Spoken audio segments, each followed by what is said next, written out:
Yo, what's going on, YouTube? It's your boy Alex Thomas here, back with another episode of Nerd Talk on episode 53. I'm here with my two colleagues, Mind of a Nerd, AJ Reacts 2, and we got a special guest. We got Kevin in the building, Tyler's best friend. What's going on, you guys? How you guys doing? I'm sick. It sucks. This man is sick. Again. You know I'm sick as well. Sick of these. No, I'm just playing. You guys know how damn I rock. Do you guys know that's from? But you youngins probably don't know nothing about that. Steph don't come through the foot. Yeah. I ain't got time for that. Yeah. How's everybody's day? My day's good. Chilling, vibing. I slept all day. I'm sick. I would love that. I would love that right now to sleep all day. You have the life right now. I don't know what you're talking about. Oh yeah, the life of sleeping while also being sick as fuck. Hell yeah. Oh, that's the life.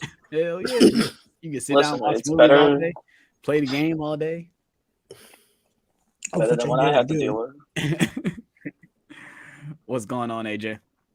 What's up, man? I just worked all day, man. Before I went into work, I watched Mandalorian, so I'm excited to talk about it. Yes, sir. Kevin, how you doing, man? Took me all day. I finally caught up with all the schoolwork I need to deal with, so I can finally rest. Yeah. Finally. School get you it that way. Like I said, we're on episode. Oh, I got to change that. Not 52. We're on 53. We change that, but we got a lot of topics to talk about, so we need to plow right through them. We're gonna start off with a couple trailers first. We got some stuff about some movies, a video game being adapted to a movie. We got some huge shows that just came out to talk about as well. A certain person joined the MCU. So let's go ahead and get right into it. Starting off with the Peter Pan and Wendy trailer. Oh, great. Yeah, we're gonna start off with a bang. On this note. We're gonna start off with a bang. Couldn't start off with Steven Yeun at least. Come on. We're talking about we're gonna get the trash out the way first. How about that? Peter Pan and Wendy trailer. I literally forgot about it a minute after watching it. I didn't, but I did. I'm not Peter Pan is your childhood. I'm not a huge fan of Peter Pan. I like it. It's not, I didn't grow up with it. I watched it kind of later as well. I didn't grow up with Peter Pan. I thought the trailer was fine. Like I said, it looks like Disney Plus ish. I do agree. Me and Tyler talked off camera. I think Jude Law probably is going to be the best part of this movie. I don't like the way Neverland looks at all. It just feels very bland. It feels very one note. It doesn't feel like it is not going to be a sense of adventure watching this. But yeah, I mean, like I said, if you guys know Jeremy Johns, I forgot about it in 1 minute, like after watching it. So yeah, you guys give me your thoughts. I listen. Me and AJ have been very vocal about the Disney live action remakes.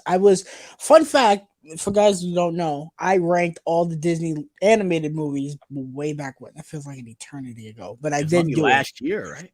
No, I think it was 2020. 2020, yeah, it might have 2021. Whatever. Point is, I did it a while ago, and I had said, "Oh, maybe I'll do the Disney live action remakes and I'll rank them." I think I got about 5 of those in and said, "No, I'm not doing this." The Disney live action remakes to me are some of the most piss poor attempts at cashing in on nostalgia. And this looks no different. Now, I'll say this, Little Mermaid looks better. I mean, whatever that's worth. with the trailers, they can make it look good, but once we get into the picture, how what are we gonna get? It just looks like, first of all, the movie visually looks very fine. The color palette is atrocious. Yeah, and this reminds me a lot of Alice in Wonderland, the live action Alice in Wonderland. Yeah. This doesn't look as dull as that, but it just looks dull. How do you take, and I know AJ can back me up because we watched it last night. How do you take the colorful world of Neverland that is so colorful and bright and happy and make it just look so green and brown and dull? I don't understand. At least they did the same thing with Alice in Wonderland. I was surprised. I was upset. Boy, that movie looked At least with the that I think that's worse to me than That what is they're doing worse. with this. That is worse. Because Wonderland is the epitome of the word color. Right. The live action is the epitome of the word dishwater. Bro, this just like, again, even Little Mermaid, when you look at what Atlantis looks like, the brief things that we've seen, it looks colorful, it looks vibrant. Yeah. And maybe that's because they got the director of the Green Knight to do this. I don't know. Yeah. But it just, nothing stands out. I will say this, the one shot where they jump off the clock tower or whatever, that looked cool.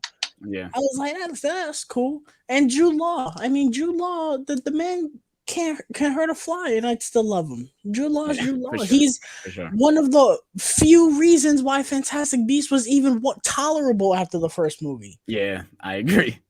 You know, so I'm not excited for this. The Disney live action remakes have not been good. I can't even tell you the last one that was even remotely good.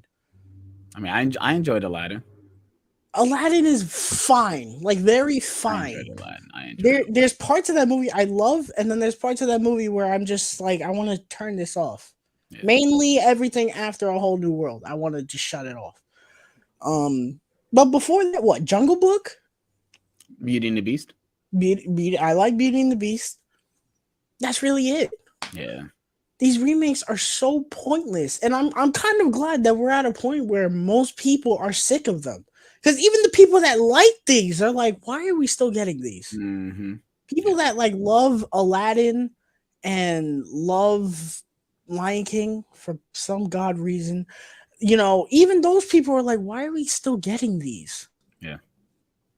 I don't know, man. It just looks so uninspired and just like a waste of my time.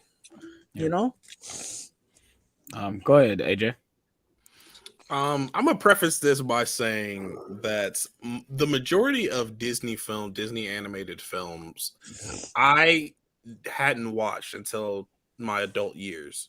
So I have a little bit of a different perspective, and it doesn't cut me as deep as it does this guy up here, because Peter Pan is basically his world. He loves it, and I get that. Like you grew up on that, so.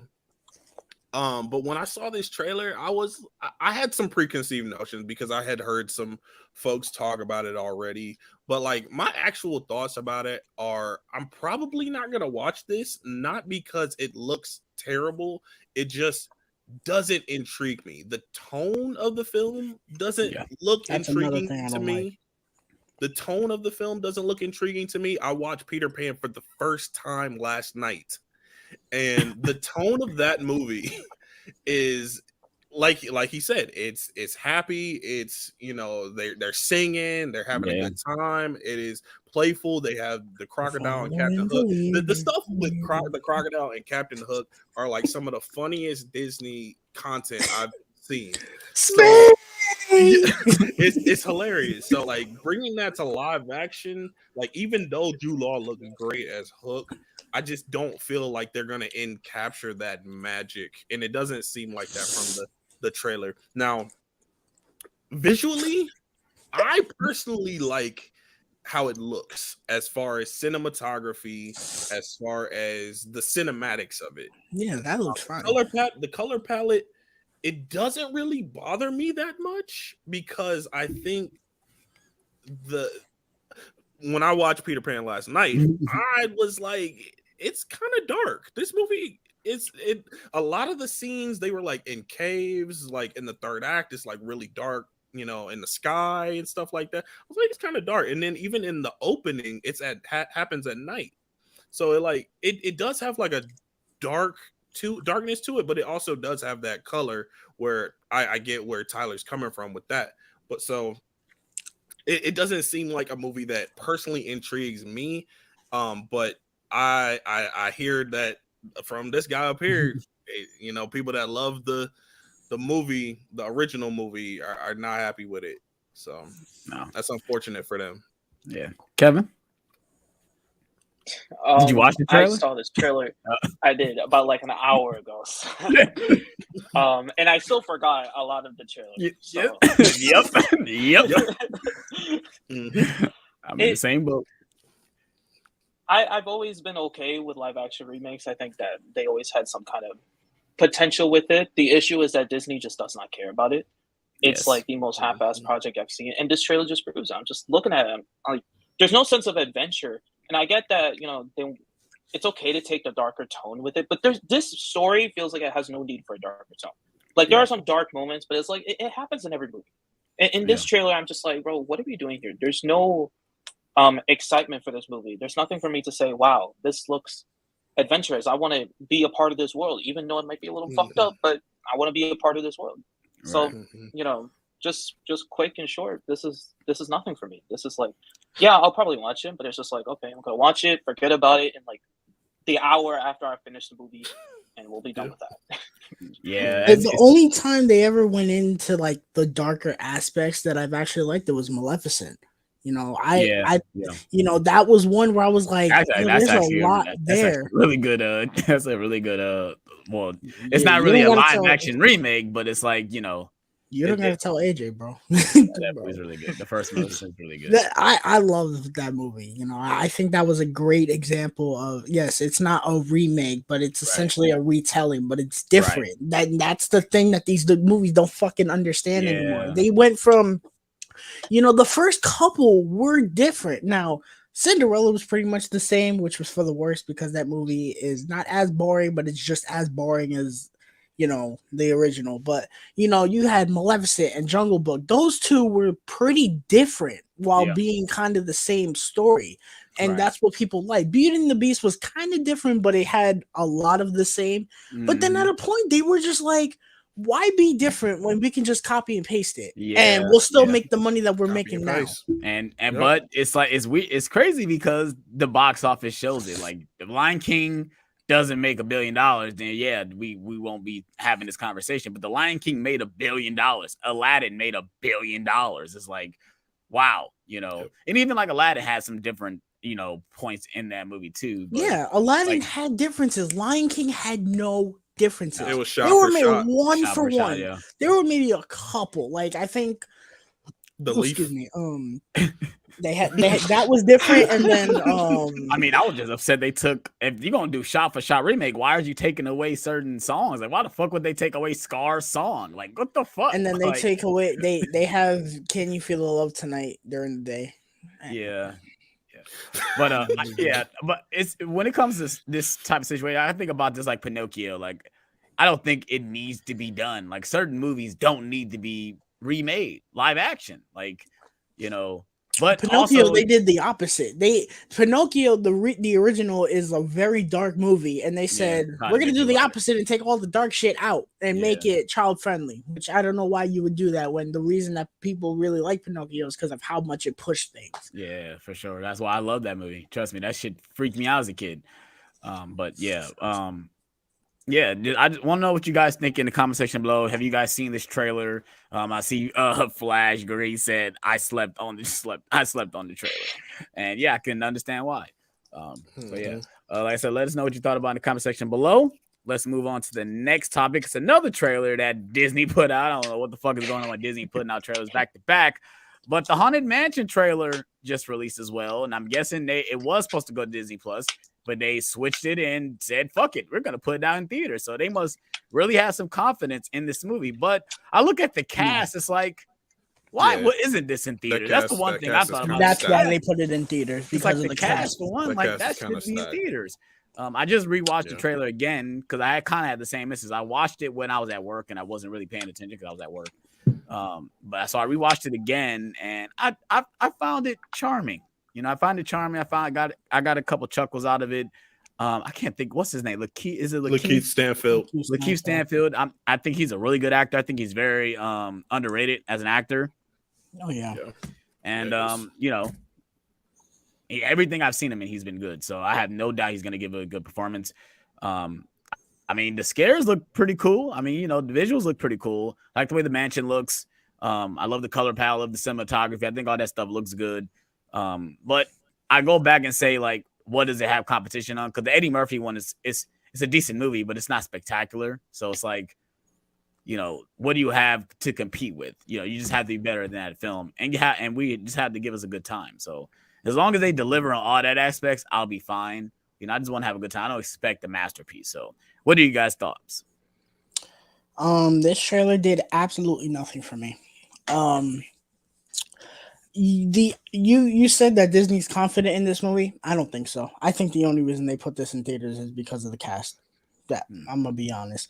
I will say that the visuals and the directing all look good. I will say that. I love the color palette. It looks like a Haunted Mansion movie should look. You know. Yeah. I like the way that the trailer is constructed. How like most of it, he's walking past the wall and the painting changes. That was cool. And that was really the only thing that really hit for me in terms of comedy. I found all the comedy in this to be mostly unfunny, and that hurts coming from a lot of funny people in this movie that I love. You know, it hurts that Danny DeVito's cracking jokes, and I'm like, yeah, it didn't really land. Okay, you know, and I don't really love the plot. I'll say the plot of this Haunted Mansion movie is looking a lot better than the other one. I'll say that. Yeah, because I always thought that was really stupid. Like, oh yeah, he's a real estate agent going to a mansion. I mean, it's not even that. The reason why they have to go to the mansion, or the reason why they're getting lured to the mansion, doesn't make any sense either. Like the guy doesn't know that. Oh, maybe she's a descendant. She doesn't just because she looks like her. It's her. No. But you know, I like the ghost designs and all that stuff. It just. And I will also say that I appreciate the fact that this doesn't look like a Disney Plus movie. It looks like a movie that, you know, it was meant to be in theaters. I do appreciate that. It doesn't look bad. Like, it looks harmless enough. But ironically, I'm probably just going to wait for Disney Plus to watch this. I don't think I'm going to actually go out of my way to watch it. I probably won't see it in theaters either. I'll probably wait for streaming or wait for the physical release. It doesn't look bad, you know. It looks very okay, you know. It didn't really do nothing for me, and that's disappointing because I saw the teaser poster and I was like, "Ooh, oh, okay," Right. You know. And then what we got, I was like, "Okay, I guess." Watch, Tyler. You're gonna be very pleasantly surprised by this movie. Watch. I hope you're gonna be like, "This is the movie of the year." Yeah. I hope, because there's a lot of talented people in this movie. Yeah, so I hope it is. Yeah, especially Lakeith Steinfeld. I love Lakeith Steinfeld. Yeah, Judas and the Black Messiah was the shit in 2020. Yeah. Go ahead, AJ. Yeah, man. Same thing with this movie. I hadn't watched it until earlier today. I watched the movie today so I could watch the trailer, and then I didn't even end up watching the trailer until. So you didn't watch it? I watched it. I watched it during the intro. Of Nerd Talk. So so I feel like with the both of these movies have a spectrum of comedy and horror. And the Eddie Murphy one leaned a lot closer to the comedy side. And I feel like that was okay for when that came out. Yeah, and also who's starring in it. Who's starring in it? When it came out, it's fine. And they kind of shifted the gauge towards a little bit towards the horror. They still have the comedy there, which didn't quite hit for me personally, but a lot of Disney comedy doesn't hit for me, and I just let it go because like that's for the people that like that stuff. But the trailer did intrigue me. Like I liked, like Tyler said, I liked how it was constructed. Yeah. It kind of felt like two different trailers, like what was happening before he was walking, and and then after it kind of like revealed a little bit more characters you saw, and I personally dug it. Like it's not like I'm gung ho for it, but I might see this in the theater. I have to see a full trailer though. Yeah, this is like a teaser trailer. Yeah, it's kind of a teaser trailer. It's like kind of in between. Like it's a teaser trailer, and then it's got a little bit more than that, you know. But I want to see a full story trailer to really get the vibe that this is going for. But I like the tone.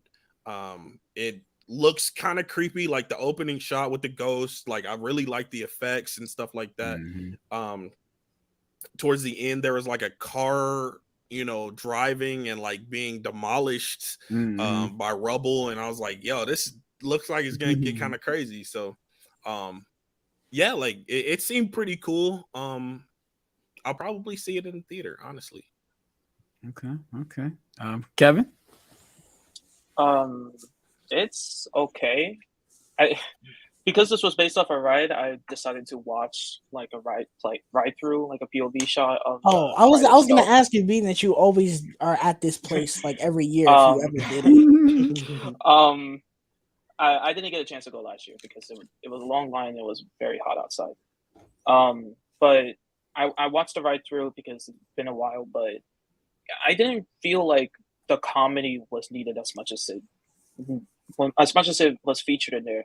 And the way that our main character was kind of just brought up in this haunted mansion, I'm just like, this feels cliche. Okay, you find a guy who's maybe connected and maybe not connected to the haunted mansion. All right, we're going to bring him along, have some comedic cast, and then we're going to go through this horror-like mansion. I don't know. It feels dull. Like, same with Peter Pan. I feel like this is the exact opposite. Whereas, like, with Peter Pan, they took too much.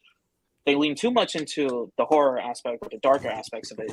And in Haunted Mansion, I felt like they lean too much into the comedy and the campiness. And I think there's a little bit of campiness needed in the Haunted Mansion, but not to the extent that they need a whole comedy cast, basically.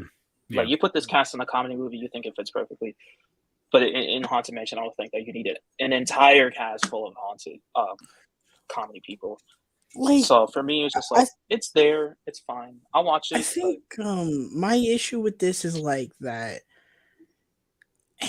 I get why the comedy is there. It's kind of the same reason why we get as much comedy that we do in Pirates of the Caribbean. I get it. Yeah, that's exactly the reason. But I feel like this movie has more of the horror stuff than the other one did, which I like. Oh yeah, for sure. But I feel like, I don't know, maybe it's just that there's too many people in this movie. Maybe it looks like a very big cast for sure. I feel like who knows how they're gonna balance the characters, the storylines.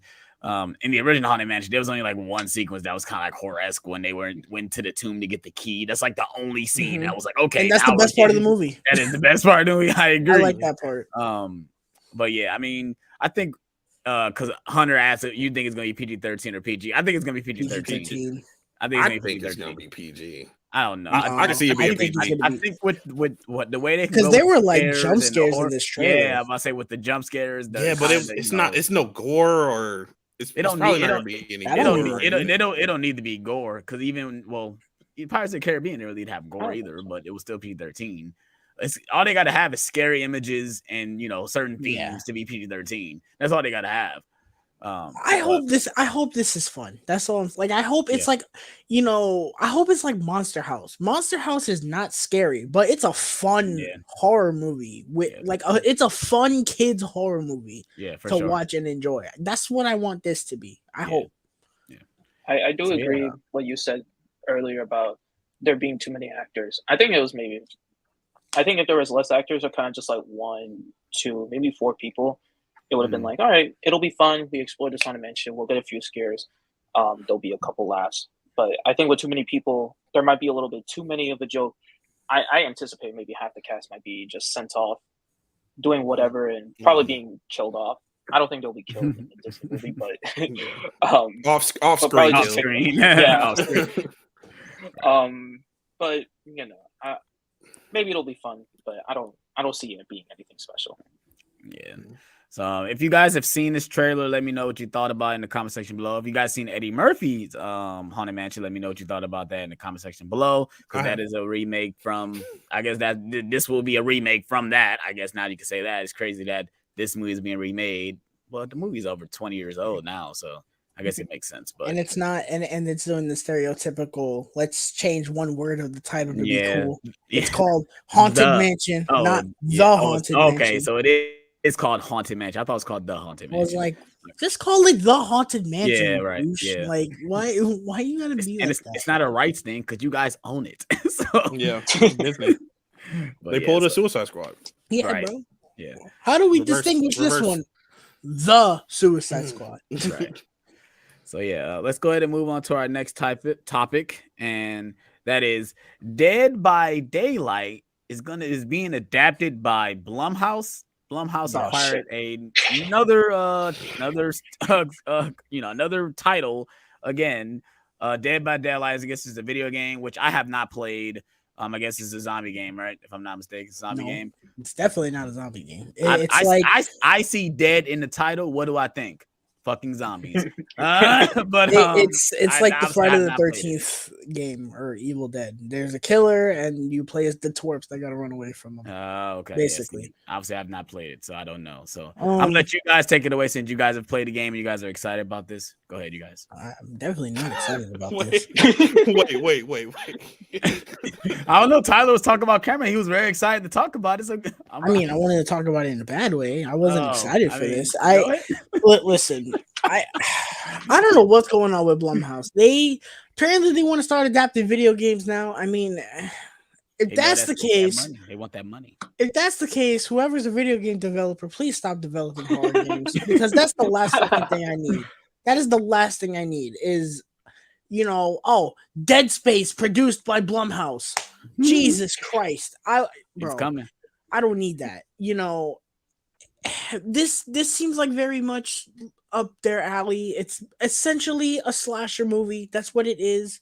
So this doesn't excite me very much because at the end of the day, it's just gonna be another slasher. That's all Dead by Daylight is. The only cool thing, realistically, the only cool thing about Dead by Daylight is when they add actual horror characters that you can play as, like when you get to play against Michael Myers or Ghostface or Jigsaw. I never found like the base game where you run from the generic Dead by Daylight killer exciting. I was only intrigued by Dead by Daylight when it was like, yeah, you can play against Ghostface or the Demogorgons from Stranger Things. Like that is cool. This doesn't really excite me. It just when everyone's like, oh, this could be really cool. What is really cool about it? It's a slasher movie. That's essentially what it is at the end of the day. It's a slasher movie with teenage twerps and another killer that just looks like a Silent Hill person. At the end of the day, that's what it is. So I don't understand why people are really excited for this because I guarantee you the one complaint about that movie is we've seen this a 1,000 times before. Yeah. So I'm not interested in this really at all. Go ahead, AJ. I don't know much about Dead by Daylight. I knew that there was like a Stranger Things add-on or something like that. I heard about that and I was like, what's Dead by Daylight? And I never looked into it. This announcement doesn't mean a whole lot to me. But as far as the movie itself, I'm not knocking it because I love the horror genre and I'm pretty much willing to give anything a chance. So, if it's written well, if it had some, cool kills, like bring it on. I don't care. Kevin? I don't even know if I played Dead by Daylight before. I think one time I did with a couple of my friends. We were just fucking around with it. It plays similar to the Friday the 13th game, if my memory serves me right. Yeah, I played that. But honestly, this was new to me until I didn't know about this Blumhouse shit until you said it. So as soon as I heard Blumhouse, my mind went, all right, whatever. It'll probably be shit. It'll probably be decent. Who gives a fuck? Who knows, bro? Maybe everyone will see it and be like, "This is the greatest thing since Kingdom Come," and then we'll go see it and be like, "No." That's what when I saw it in the show notes. I like Kevin said. Once they said Blumhouse, it's like Blumhouse already fucked over my Halloween franchise. So why should I give a fuck about anything else that they do? Like y'all fucked me in the ass with Halloween Ends. Like they did Megan though. The best movie of the year. I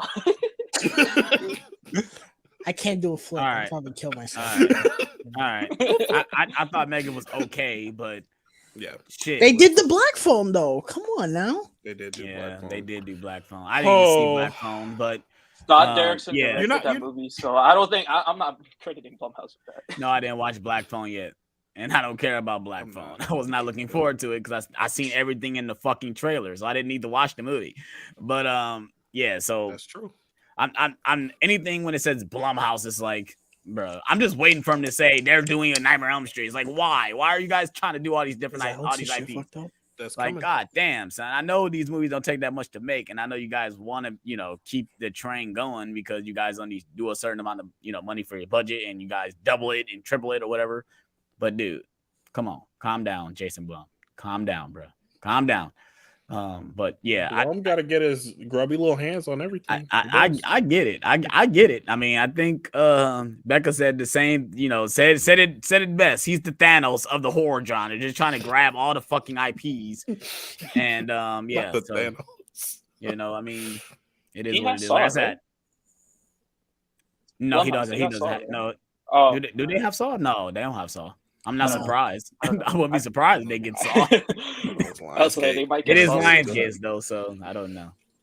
But yeah, if you guys have heard about this news, let me know what you guys thought about it in the comment section below. Like I said, I never played the game, so if it's what Tyler explained it, then it's not going to be anything different than what we've seen already. So yeah, let's go ahead and move on to our next topic, and that is I'm hearing the people over at Warner Brothers talking about they want to make Lord of the Rings a franchise like fucking Star Wars. Alex, tweak your mic or something. Yeah, I just did it. Okay. Oh. I knew, so y'all can hear that static. I thought I was the only one that was tripping. So yeah, my bad if that was in the audio. I'm sorry about that. But yeah, we all saw this comment. We said, wait, what? You guys want to make Lord of the Rings like Star Wars? Why, Warner Brothers? Why, you guys? I don't understand what is up with these studios and wanting to just keep making the same things over and over again. Don't want to do new IPs. I understand Lord of the Rings brings in the bucks. I understand. I will say this. If they hadn't released the show, yeah, I would have been a little bit more intrigued with this. This is what I combat to that. If we're not bringing back any of the other characters, and no, I'm not talking about prequel stuff. Like if you want to do a Star Wars thing, let's say if they do like The Force Awakens. Let's say they do a Force Awakens, right? Mm-hmm. If you're not going to bring me back any of those core characters and make it make sense, because the way Lord of the Rings is constructed, there's a beginning and an end. Like once they defeat Sauron, what other baddie is there? Damn, Sauron is the biggest bad of I'm gonna their forget world. this. Like, what else is there, bruh? Like, to me, you can't go no bigger than Return of the King. I'm sorry. You're right. Like, why? Just stop, bruh. Just stop. The only thing I can think is they do in between movies, but like who wants that though? Nah, who wants that? Nobody wants that. Like, nobody wants that. To me, it's like that's why I get so confused when studios want to keep continuing franchises when franchises just need to end. We don't need to keep continuing stories when the stories are completed. Why? Right. Like, it just doesn't make any sense to me. Like, even when they announced the Hobbit stuff, I was like, okay, let's see what they do here. And then they just kind of like stretched it like it's fucking Play-Doh. Like, bruh, like what? They definitely do. Fucking Battle of the Five Armies was like the little crumb on the Play-Doh at the end. Like, dude, like, why are we doing this? And we know where it leads. So it's like, what the fuck? So I don't know, man. When I heard this news, I don't know if I did the Darth Vader. No, that's why I felt like, why? No, we don't want this. Mm-hmm. But go ahead. I ranted too much about this. Go ahead, you guys. They didn't get enough, right? Nope. They didn't get enough, right? Nope. I knew that was coming up. They didn't get enough, right?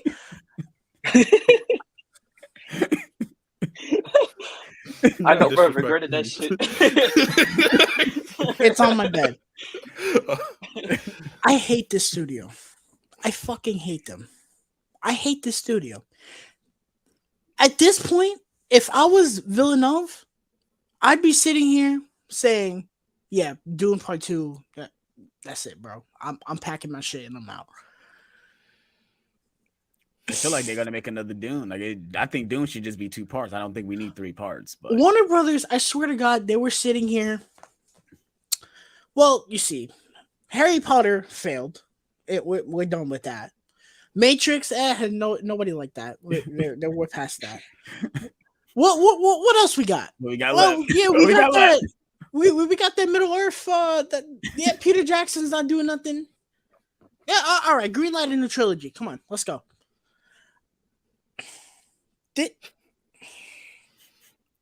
I don't even have the fucking words. Yeah. I hate this studio. I could just leave it at that. I hate this studio. I don't understand what. Truthfully, if I'm gonna be brutally honest, I may get shit for this. I don't find Lord of the Rings to be that appealing of a franchise, if I'm gonna be brutally honest. The original trilogy is a good trilogy, very good. I'm not as high on it as everybody else, but granted, I saw them for the first time once last year. Well, once theatrical and then once extended, but so I've seen them twice. Point is, this world does not appeal me the way Harry Potter does, and that's just how it is. That's just how it is. And I don't think really anyone else is interested in it either, because nobody really gave a shit about Rings of Power. So how are you gonna get people? The first episode. How are you gonna get people to watch this when you put out content that was free and nobody watched it? Right. How are you gonna charge people to watch it and expect different results? Yeah. And This one is a movie. Putting that aside, what are you gonna tell? What are you gonna tell? Are we gonna get a new story? No. That's the question. That's what I'm saying. Because the idea of Lord of the Rings is that everyone is trying to destroy the One Ring. That's the idea of that's the story. And even with Rings of Power, it's like, okay, we're going back to the beginning of that origin. It's like, but why should I care? I got the synopsis in the opening of Fellowship of the Ring, of the rings being made and forged. Why do I need a whole fucking show about it? And it's like what Alex said too. It's like, okay, let's say we do get a new story. It's not going to be bigger than Return of the King and Sauron. I'm not going to use the word better. It's not going to be bigger. Yeah. And the reason I'm saying bigger is because Return of the King, while I'm not as big on it as everyone else is one of the most epic movies I've ever seen in my life. You will not it is on a scale wise, it's more epic than Deathly Hallows Part 2. That's why I won 11 Oscars. You're not going to get bigger than that. And that's the problem. And I'm not saying that this movie, okay, let's say, oh, well, you don't need to be bigger than Return of the King. Okay, let's not be bigger than Return of the King. How about Fellowship of the Ring? Yeah. Yeah. Are you going to get better than Fellowship of the Ring? Are you going to get better? The Fellowship of the Ring, in my opinion, I haven't seen everything. It might be the best introductory movie to a world I've ever seen. Movie is a masterpiece of film. You are not going to make a movie with a better story and better characters introducing us to a world than that movie. Yeah. And somebody will say, well, why are you comparing it to Fellowship of the Ring when this is going to be a new thing? It's the same franchise. You're not going to get better than it. That's the point. That's why. And truthfully, let's say, oh, well, it doesn't have to be better. You're right. But it's not going to reach that quality either. Yeah. You know why I say that? Because you made 3 movies that proved me right. Yeah. It's as simple as that. Even the Hobbit movies. The Hobbit movies proved it as well. Yeah, that's what he was saying. That's what he was saying. I mean, I thought you was pointing at Fantastic Beasts, but yeah. Well, those two, fucking forget it. But, you made 3 movies that proved to me that you don't care anymore. Yeah. You can bring back Gandalf, you can bring back Legolas, you can do all that. You're bringing them back just so people can point at the screen and be happy. You don't care. You prove that you don't care. You prove with The Hobbit that you don't care. You prove with this you don't care. And honestly, if Peter Jackson comes back for this, I got no respect for him. I'm gonna be honest. I got no respect for him because he want that. Yeah, you know he will. You want that paycheck? He gonna I get got that, no. too. I You got gonna no get it respect. too? Hell yeah, hell yeah. But yeah, Warner Brothers will not learn until they have no fans left. no, It's the they still truth. stuff, so. But yeah, go ahead, If they, I'm sorry, one last thing. If they put this out, I probably won't go see it. Legitimately, that's how much I don't care about this. go ahead, AJ. Right. What you got to say, man? You want to rant about it? Go ahead. I'm not gonna rant about it. I'm just gonna say that I'm gonna reiterate my statement from earlier. If they hadn't put out Rings of Power, I'd be more intrigued with this. Mhm. I feel like they tried something already, and then they were like, "Oh, that didn't work, so we're gonna we're gonna make more movies instead. We're gonna forget the TV show." Did it get renewed for season 2? Yes, Yes. it did. It did? So Wow, I am surprised. terrified for that. I'm season surprised. because I feel like they're just gonna abandon everything that all their resources are gonna be abandoned to make these movies. So I don't know. I'm kind of over it, but You know what they should have done? Legitimately, they should have made Rings of Power into a movie. That's what they should have done. I feel like that would have paid off more than it being 10 plus hours of television and being super slow. You agree with that, AJ? No, because the Rings of Power has 50 characters that it's following. Yeah. Well, like, obviously you take things out. I wouldn't want that. Okay, so just look at it as the story of they're going back to when they show the rings being made and how they have to beat Sauron. Yeah. I mean, just look at that's what I thought the show was going to be mainly about. Same. And it definitely did not do that. Right. It definitely didn't do that. So if you gave me that as a film, I'm kind of into that. Yeah. I felt like they tell us that story quick in Fellowship, and I get where the characters come from, where they're going in that first movie. I don't need another whole trilogy about it. You know what they tried? None of this is needed. Yeah, for sure. It's not. Yeah, it's not for sure. So I get what you're saying. I agree completely. But they tried doing a Rogue One thing where they were like, "Yeah, we're gonna take a paragraph of A New Hope's crawl and make it into a 2.5 hour movie." I like Rogue One. I think no, not knocking Rogue One. I'm just saying like that's kind of what it came off as. Only the difference is there was appeal with that because that's a heist. Yeah, for sure. A damn good one. For sure. Go ahead, Kevin. Give me your thoughts. Are you a fan of Lord of the Rings? I have not seen those movies. Oh yeah, so yeah, that's why you really comment on it. But I will say this about just reinventing franchises. You can do a whole lot of things with franchises. Making more movies, making more content is not one of them. We've seen how horrible that shit has landed for Harry Potter with the Fantastic Beasts movies. Yeah, I agree that there are a lot of stories you can tell, but I think Lord of the Rings, I don't think it has granted as much hype as it has over the couple last years. Like Harry Potter will forever be cemented on everybody's minds. Yeah. Forever. I agree. You can survive making theme parks or shows or extra movies for whatever reason and still somewhat be fine with that. Yeah. But with Lord of the Rings, you're good with that. Just thrive off what you have succeeded in, which is those Lord of the Rings movies and the Hobbit movies. Yeah. Thrive off of those, not new shit that is not warranted. That's just my thoughts. But I agree. So yeah, if you guys got any thoughts on this topic, let me know in the comment section below. Are you a fan of Lord of the Rings? Let me know in the comment section below. I know I am. But I do agree. I think the Harry Potter world is definitely more appealing than the Lord of the Rings world.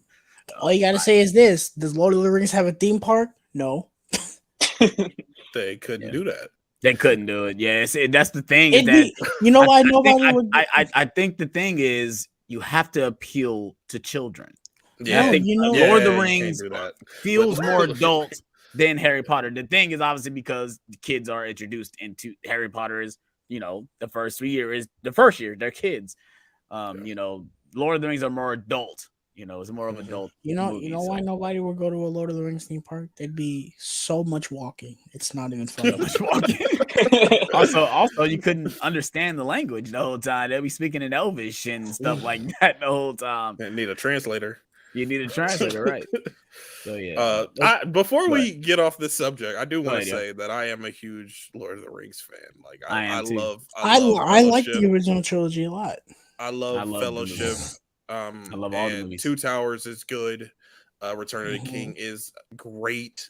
It's a masterpiece. I am one of the ones that enjoy the Hobbit movies. I know that they're not perfect, they're not fantastic, like the original trilogy, but I have a good time with them. So that's my perspective. Yeah, for sure. So let's go ahead and move on to the next topic, and it's kind of a sour topic. Quantum Mania dropped 70% in the motherfucking box office, and I think it's on the second weekend. And I know it's this the lowest one now that's done this drop? It's the lowest. It's the lowest. Okay. After that was what? Black Widow. Black Widow 68.7 or something. Yeah. Okay. You wrote it down. Cause Yeah, that's why I was looking at the notes. Yeah. But yeah, I mean, I think this comes off of the word of mouth being not as good as it was. And I'm sorry to say it, I don't think Ant-Man is a very appealing franchise. You know, I like the Ant-Man movies. I don't think, you know, out of all the MCU trilogies, it's definitely it's hard to say if it's the lowest because I've thought about the Thor trilogy, but Thor trilogy has Ragnarok. So, well, it's not a trilogy anymore. It's not a trilogy. It's not a trilogy anymore. Damn. So, but yeah, it's just after thinking about Ant-Man and the Wasp: Quantumania, it's just, you know, the highlight of the movie is Jonathan Majors, and that's, you know, that's all it's got going for it.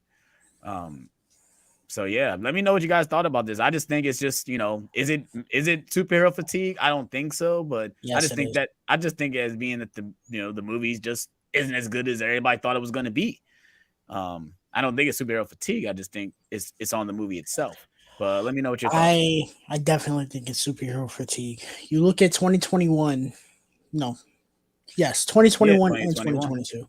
Yeah. We got so much shit from Marvel. Yeah. It's not even funny. Superheroes in general. I mean, no. I'm gonna talk about Marvel because the DC stuff was pretty much all fantastic.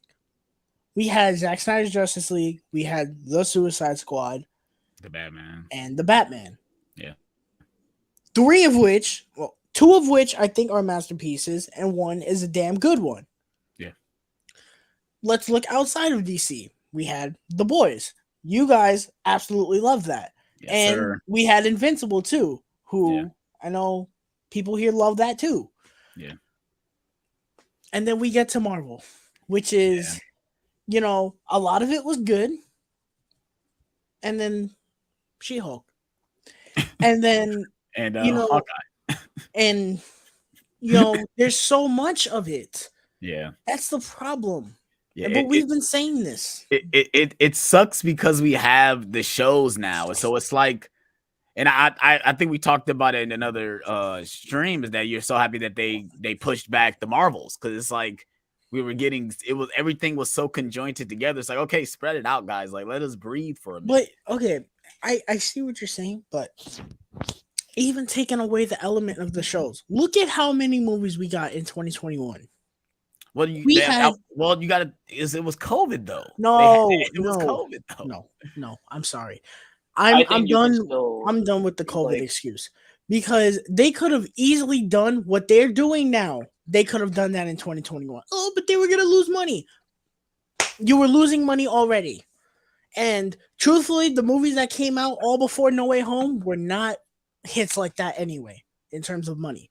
So you could have easily spread those movies out. You know, would it have been heartbreaking to have No Way Home been delayed to May? Probably, yeah. Seeing the way the movie that came out, but it would have let it breathe. Now we're in a state where people don't even want to see these movies. I have people telling me, "Oh, the last Marvel movie I saw was No Way Home." It's true. I have people say, "I don't even watch the shows. Who is this person?" Mm-hmm. Yeah. And you say it's not superhero fatigue. I could not disagree with more harder in the slightest. I think it's may not be superhero fatigue. It's definitely Marvel fatigue or MCU fatigue. Yeah. You know? I can agree with the MCU fatigue, but like I said, superhero fatigue, I don't know, because like I said, you got things like The Boys, and you got the Batman, you got certain things like I said, I'm It's excited for the definitely Flash. MCU because we have alternatives. Yeah. Mhm. Yep. You know, there was a point where it was only MCU. Now we Yeah. have DC, and now we got everything Amazon is doing. Yeah. You know, that's the cold hard truth. These movies need to evolve. These movies need to stop with the MCU formula, and we have gotten different, you know, things here and there. One of my favorite MCU movies is one of the most different, Eternals and yep. Multiverse of Madness. Yep. You know, but Fans hate both of those movies. Yeah, with a exactly. passion. Yeah, both of those movies are not very regarded when it comes to the Marvel fans. But you know, I don't see it. I don't see it at all. I think the Eternals is amazing. Like I don't know. I don't see it. But and you know, we're just at a point where, you know, this movie came out and it was fine, but hearing people talk about it, I was just like, guys, enough. I get it. The movie wasn't great. I get it. Enough. It's not that deep. yeah. Kevin Feige is not paying your bills.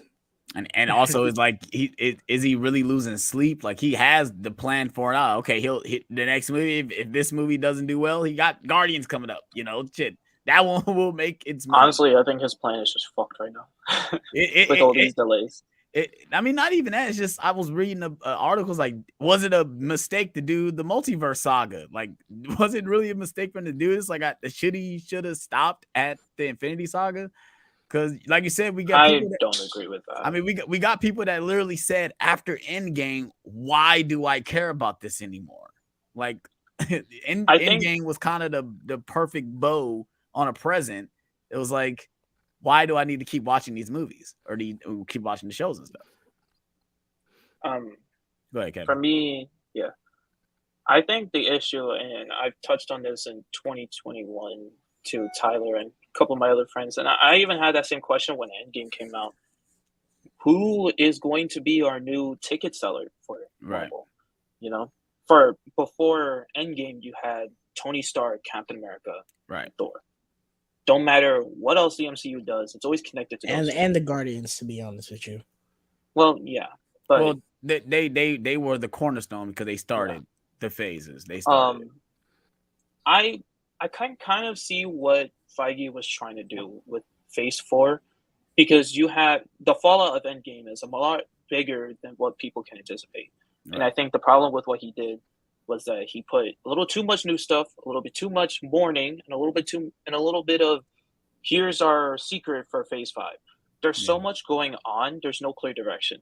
And what Quantumania was marketed as was the start of Phase 5. Here is Kang. Here's our new big bad. There is no secret. You know, Thanos was a technical secret. You know, we got him as a post-credit scene in Avengers, like a 5-minute scene in Guardians, and of a post-credit scene in Age of Ultron. After that, we barely saw him until Infinity War. Yeah. But we know that, you know, these Infinity Stones had importance and they were revolving the MCU. But in this case, they didn't hide the fact that Kang is our big bad. He is the guy we are going to have to face up against. And the issue with Ant-Man is that I agree with trying to set up Kang in the Quantum Realm. I think that was always a good idea.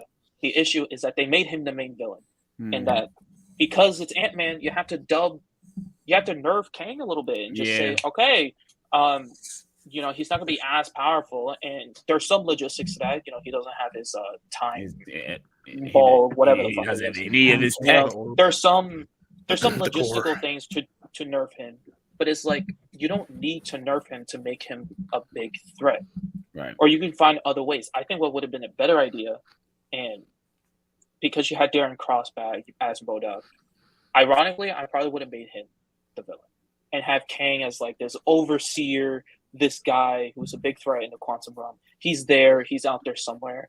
And this ball, the time vortex, whatever the fuck it is, it's still important to us. We still have to come after it. You can do a whole lot of things with quantum media. Make Kang as big a threat as he is without emphasizing it so much. And I saw this thing about the writers saying like, "Oh, I didn't think Kang was going to be a big bad when I wrote this movie." That's full of shit. You don't market a movie as like that and have it come out like that. You're full of shit. You knew Kang was going to be the big bad, and you botched it. It's okay with that. And I think the issue is that Marvel marketed it as this big bang to start Phase 5, and you're just like, and it comes out as just another Ant-Man movie. And I think you set the expectations too high. And it's just like, okay, who cares? So. As far as releasing so much, I think that 3 movies, 2 shows a year is pretty good spacing in between each one. You don't need 4 shows. I'm looking at Phase 4 right now, and I can eliminate half of them. We don't need Hawkeye. We don't need we don't need Hawkeye. What else? Really Falcon didn't and Winter need. Soldier, maybe. I mean, There's really a lot of didn't things need you don't She-Hulk. need. We Didn't didn't need need She-Hulk. She-Hulk. Didn't need Miss Marvel. To be honest, Miss Marvel. I mean, Miss Well, Marvel. no, would say we half needed- of this we- Marvel I was okay with. Yeah, Half I was of it about to say, I wasn't. once it started getting into the Moon back Knight, half we of Miss don't Marvel, need. I don't care about Miss Marvel. Bro. Moon Knight, we don't need. And there's talking about, oh, it's a good thing that he's not a part of the MCU, but he is in the MCU. Okay, why are you releasing? Who cares about him? Make him his own universe. Don't put him in the MCU if you're not going to use him. So for me, it's like they're doing too much, and they botched their one chance of Multiverse of Madness to make Doctor Strange the big ticket seller. Benedict Cumberbatch, Doctor Strange. He is like going to be our guy for the multiverse. Yeah. And you botched it. He's going to be the new Tony Stark. Not saying he's Tony Stark, but like he's going to be the new face. Yeah. Like he should be the new face for sure. Yeah. He was supposed to be the guy to be introduced. It's like, this is our guy. This is our guy. We're going to ride with him. He's our ticket seller. And they botched it. And now they don't have a ticket seller. And that's what's going to be an issue for Marvel moving forward. And I hope they can fix that. Yeah, that's gonna. The main problem is them finding who's gonna be the faces of the MCU. Clearly, we don't have Chadwick anymore because he could have been a nice candidate if he was still alive. Could have been. He definitely would have been. Yeah. He could have been the face. Clearly, I don't think the Guardians. I think the Guardians are done after Guardians 3. That's done. And the Spider-Man stuff. That's who knows how long Sony is gonna keep doing this deal with Marvel.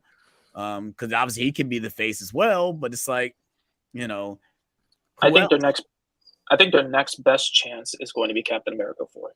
Yeah, I know it's like, okay, why do we need a Captain America again?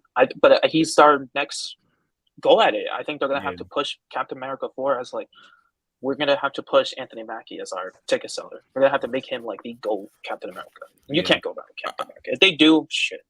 Yeah, for sure. Anthony Mackie as a ticket seller, I don't know. I don't know either. You can turn him into that. I personally think they were trying to do that with Ant-Man and Paul Rudd. That's just me. Yeah, you are not. I feel like Ant-Man or Quantumania did everything in their power to make Ant-Man legit enough to where when we get Kang's Dynasty, he's gonna be the one. I'm not gonna say he's gonna lead the Avengers, but he's gonna be one of the first people to be like, I know who Kang is. Right. Like I know how to beat. Well, not know how to beat him, but I know things about him. I've had experience with him. Yeah. Him. They got a certain witch in their back pocket who they won't hesitate to bring back. Yeah. Oh, they definitely bringing her back. She basically confirmed this. They're bringing her back. Which, I mean, I got no complaints seeing my wife again, but she's not dead, bro. How many times I gotta keep saying that to y'all, man? Damn, like if we don't see we know story logic. We don't see a dead body. Y'all sound like a lot of people. Even a funeral, because a funeral don't mean shit either. Funeral don't mean shit. We don't see no body. We don't see no life going out. Even we can see a life go out of the corpse and they still be alive anyway. See, that shit don't matter either. So it's like, shit. Throw him in the Lazarus pit. We saw Vision turn gray and now he's back. Right. Yeah, right. Exactly. A damn android can't stay dead. So it's like reverse. Now he's white. So yeah, I mean, who knows, man? At this point, I can agree to an extent when it comes to MCU fatigue, not superhero fatigue. Because we got all, like you said, we got all different avenues to get different type of superheroes. And the idea is that they keep recycling the same story over and over again. We getting the same formula. And it obviously has worked for him a long time, but I think now it's time to change the game up for sure. So yeah, if you guys got any thoughts in the comment section below about Quantumania dropping, having his largest drop in the box office at his second week. I don't even know what's the current box office right now. What is sitting at right now, but it's probably number one still. When It's Cocaine number Bear is number two. Okay. If Cocaine Bear, what you mean Cocaine Bear got to beat it? If Cocaine Bear overtakes Quantumania, there's gonna be some sad shit, bro.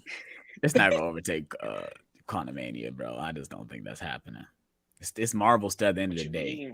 That don't mean nothing. More Cocaine Bear in our world, I guess. So yeah, let's go ahead and move on to our next topic. Keeping with the MCU, we got Steven Yeun. Hopefully, I'm saying his last name right.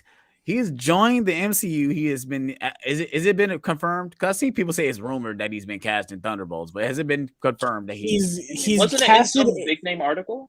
No, he's casted in Thunderbolts, but it's rumored that he's playing Sentry. Oh, okay. So it's just rumored who he's playing, but he has been cast. Okay, that's good. I'm excited. I like Steven Yeun. Obviously, I'm a fan of The Walking Dead. When I first watched The Walking Dead, he was the character I drawn to because, he's a little guy in the zombie apocalypse. I'm a little guy in the zombie apocalypse. If I would be a little guy in the zombie apocalypse, I would be. I can relate to him. I'm not Rick. I am Glenn for sure. And yeah, bro. He's for sure. Say it again. But I think he's a very charismatic actor. I think he does draw a certain presence on screen. It's another Walking Dead character in fucking MCU. I've seen a list of all the characters from The Walking Dead in the MCU, and it's crazy how many people are actually in MCU. Who else other than we got Michonne, we got Merle, we got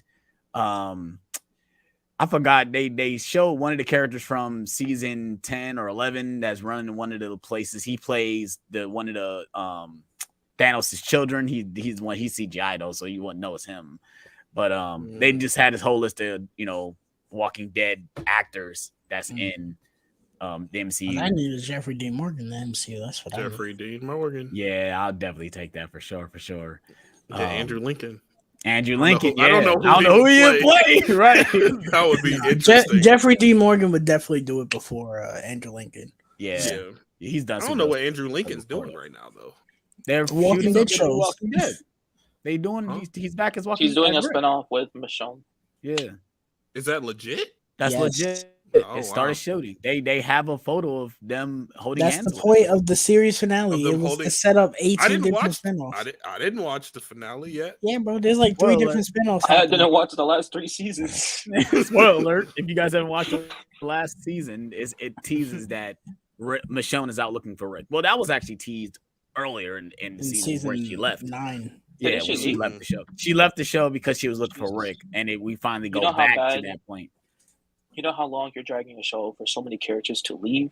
Yeah. Just to bring them back anyway? Yeah, it's funny because I thought she left because she was doing Black Panther. I was like, okay, she don't want to do this Walking Dead shit no more because she is in Marvel now. She don't need fucking Walking Dead anymore, but I think this is a nice move. Shit, get the MCU money while you can. Shit, fuck it. Let me know what you guys thought about this. I'm very happy that he's here. Now him playing Sentry, that's the one where I was like, really? Sentry? Why? I don't know. Like him as a villain. I feel like he should play. He should play Mr. Negative. He should play here. That's what. Yeah, people said Mr. Negative. He should have been Mr. Negative. Yeah, I would like that.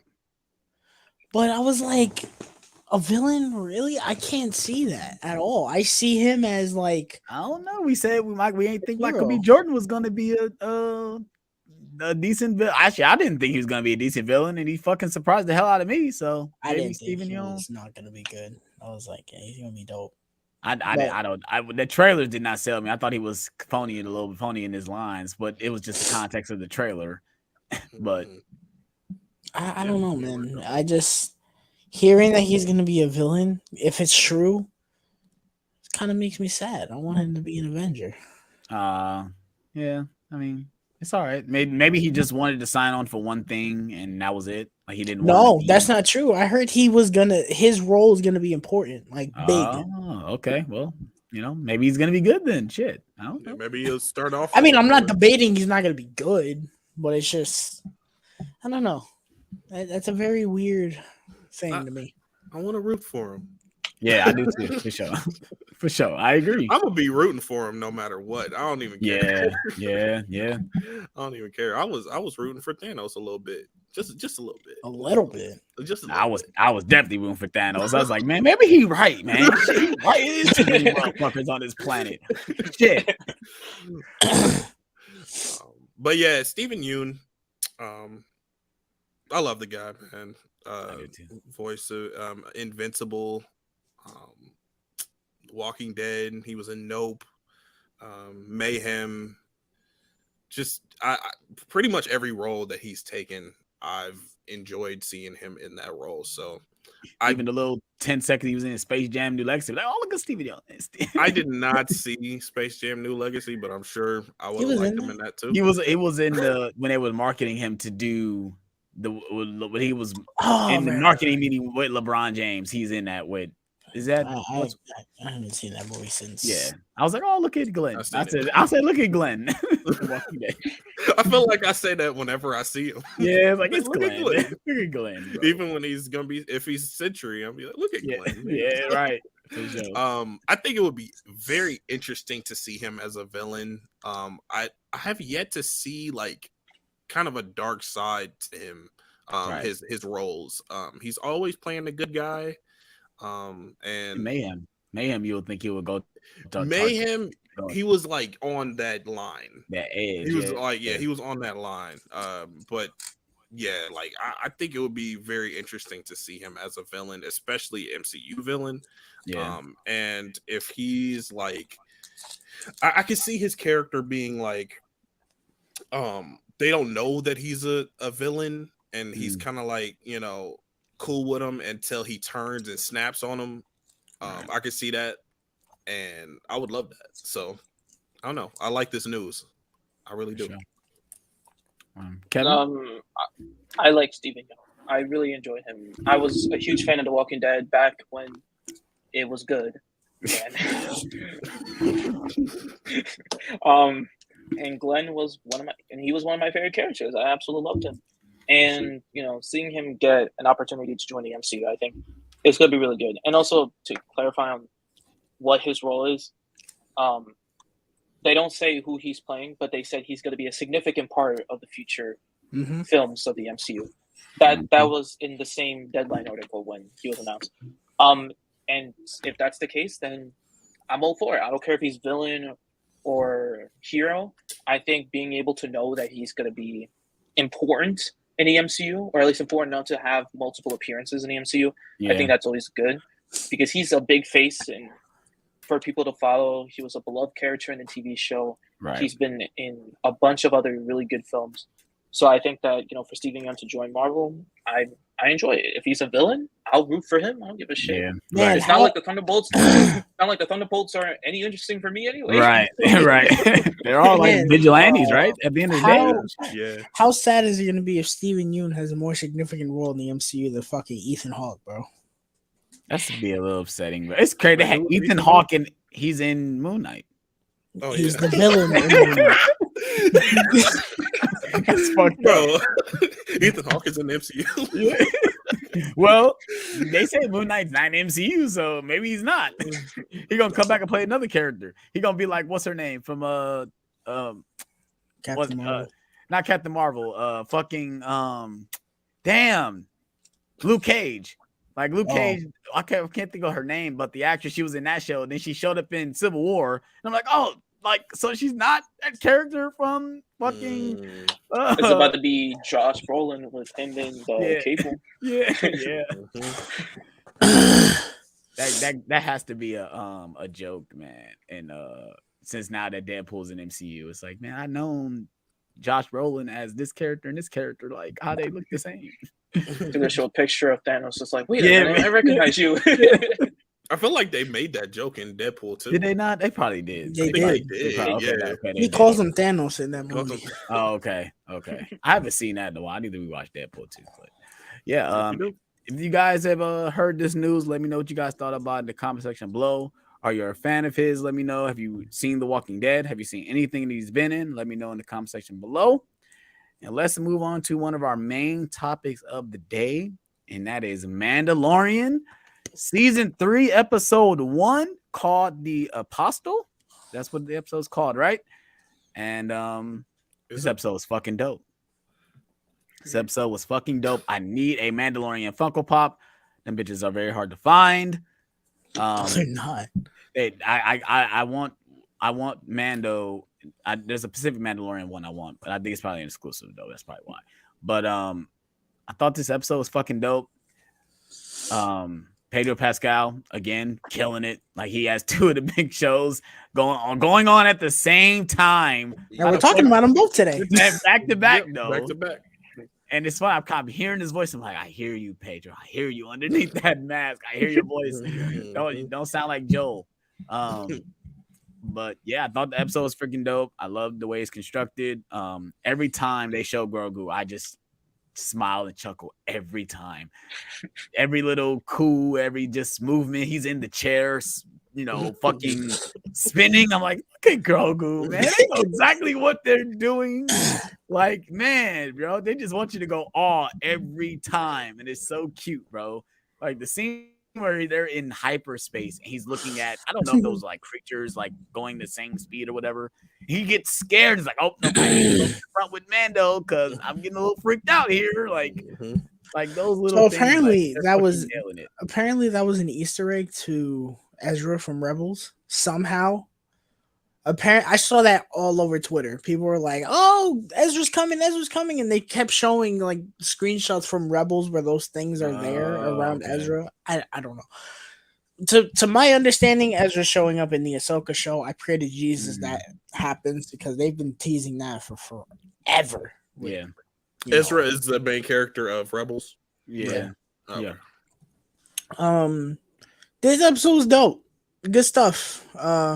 I don't want to go too depth into this because it was pretty straightforward what happens in this episode, but it was good. Did you guys feel like the previously on was kind of just quick? Like I felt like they didn't go over a lot. Like for people that don't remember what happened in season 2, it's like or Boba. They didn't show any. Yeah, or Boba Fett. Yeah, Boba Fett. It's like, damn, maybe I need to go back and rewatch some episodes. I feel like I need to go back and rewatch some Boba Fett episodes for sure, because like the finale of Mandalorian season 2 to this episode, like there are things in between that. Yeah. Well, for one, he doesn't have Grogu at the end of season 2. Right, exactly. Yeah, I feel bad for those poor bastards. Yeah, they're just together. It's like, how the hell did it happen? Wait, what? Yeah, and for the people who didn't watch, I wonder how Mando is gonna survive without Grogu. Yeah, he's back. What He's got a whole cockpit for him. Yeah. I hate the show for the pure fact that they essentially turned it into Mando season 2.5 in the middle of it. But once I got past my anger for that, I love this episode because I told Tyler, because he called me stupid for saying this back when season 2 ended, that Mando should have ended there. I said no, there is a whole planet, him getting to Mandalore, reviving Mandalore. Right. There's so much shit that you can accomplish with the show, and I very much love the direction they're going in. Unfortunately, that direction started in Boba Fett, not in the show itself, which is so bullshit. Yeah, I really wish that stuff was just season 3 because that stuff in Boba Fett is really good. Especially being that now he has to go to Mandalore and repent for his sin. It feels like really gotta atone. In a weird way, it feels like the meat of this story has kind of already happened. It has happened. I know it has happened, but I'm saying in context of season 3, like the meat of the story and what's driving it has already happened. Yeah. So it's like if you didn't watch it, like for me, I watched a video because I didn't watch Boba Fett, but I know that Mandalorian comes into Boba Fett, so I just watched the video of how what I need to know to catch up on season 3 because I kind of forgot. I remember the season finale, but I kind of forgot some of the events of season 2. So let me just kind of catch up. And I agree, the stuff with the stuff in Boba Fett is good, but I also agree. I kind of wish they would have put it in this show, because if you watch going into this and didn't watch Boba Fett, you're probably sitting there like, you're screwed. What happened? How did they get back together? Why is he doing this? Why do you need to go back to Mandalore? Imagine binging this show, not had seen anything, and just watching it straight through. Yeah. You're gonna be like, what? Yeah. And then you asked where is, like, spoiler if you guys have not seen season 2, like, where's Luke Skywalker? What the hell happened? Like, what? Like, isn't he supposed to be training with Luke? Like, what the fuck happened? You know, it's like, it's crazy. Well, go ahead, I guess I hadn't thought about that till now, that essentially what's driving this season has already happened in another show. Yeah. And the show Mando got stripped of his credibility. Now, granted, what we get later in this season could be very well very good. It's just like, I guarantee you, when this season ends, if I was to put the Mando stuff from Boba Fett and strap it onto this and watch it like that, it'd probably be more enjoyable. Yeah. Rather than just, this is where we're picking up. Yeah. Because that in Boba Fett, that's where it starts. Yeah. He finds out, you're not, Mandalore no more because of all that. That's where you find that out. They don't even mention any of that in this. No, they did it on the previously on. Yeah, that's what I said. When they do it on the previously on, it's like, oh, did you took your mask off? He said, yes, I did. Okay, you're no longer Mandalore. It's like, what do I have to do to fucking, basically be a Mandalorian again? It's like, okay, you got to go to Mandalore. They basically like try to make it where it's like they tried making the best of, if you didn't watch Boba Fett but you've watched the other 2 seasons, you'll kind of get it.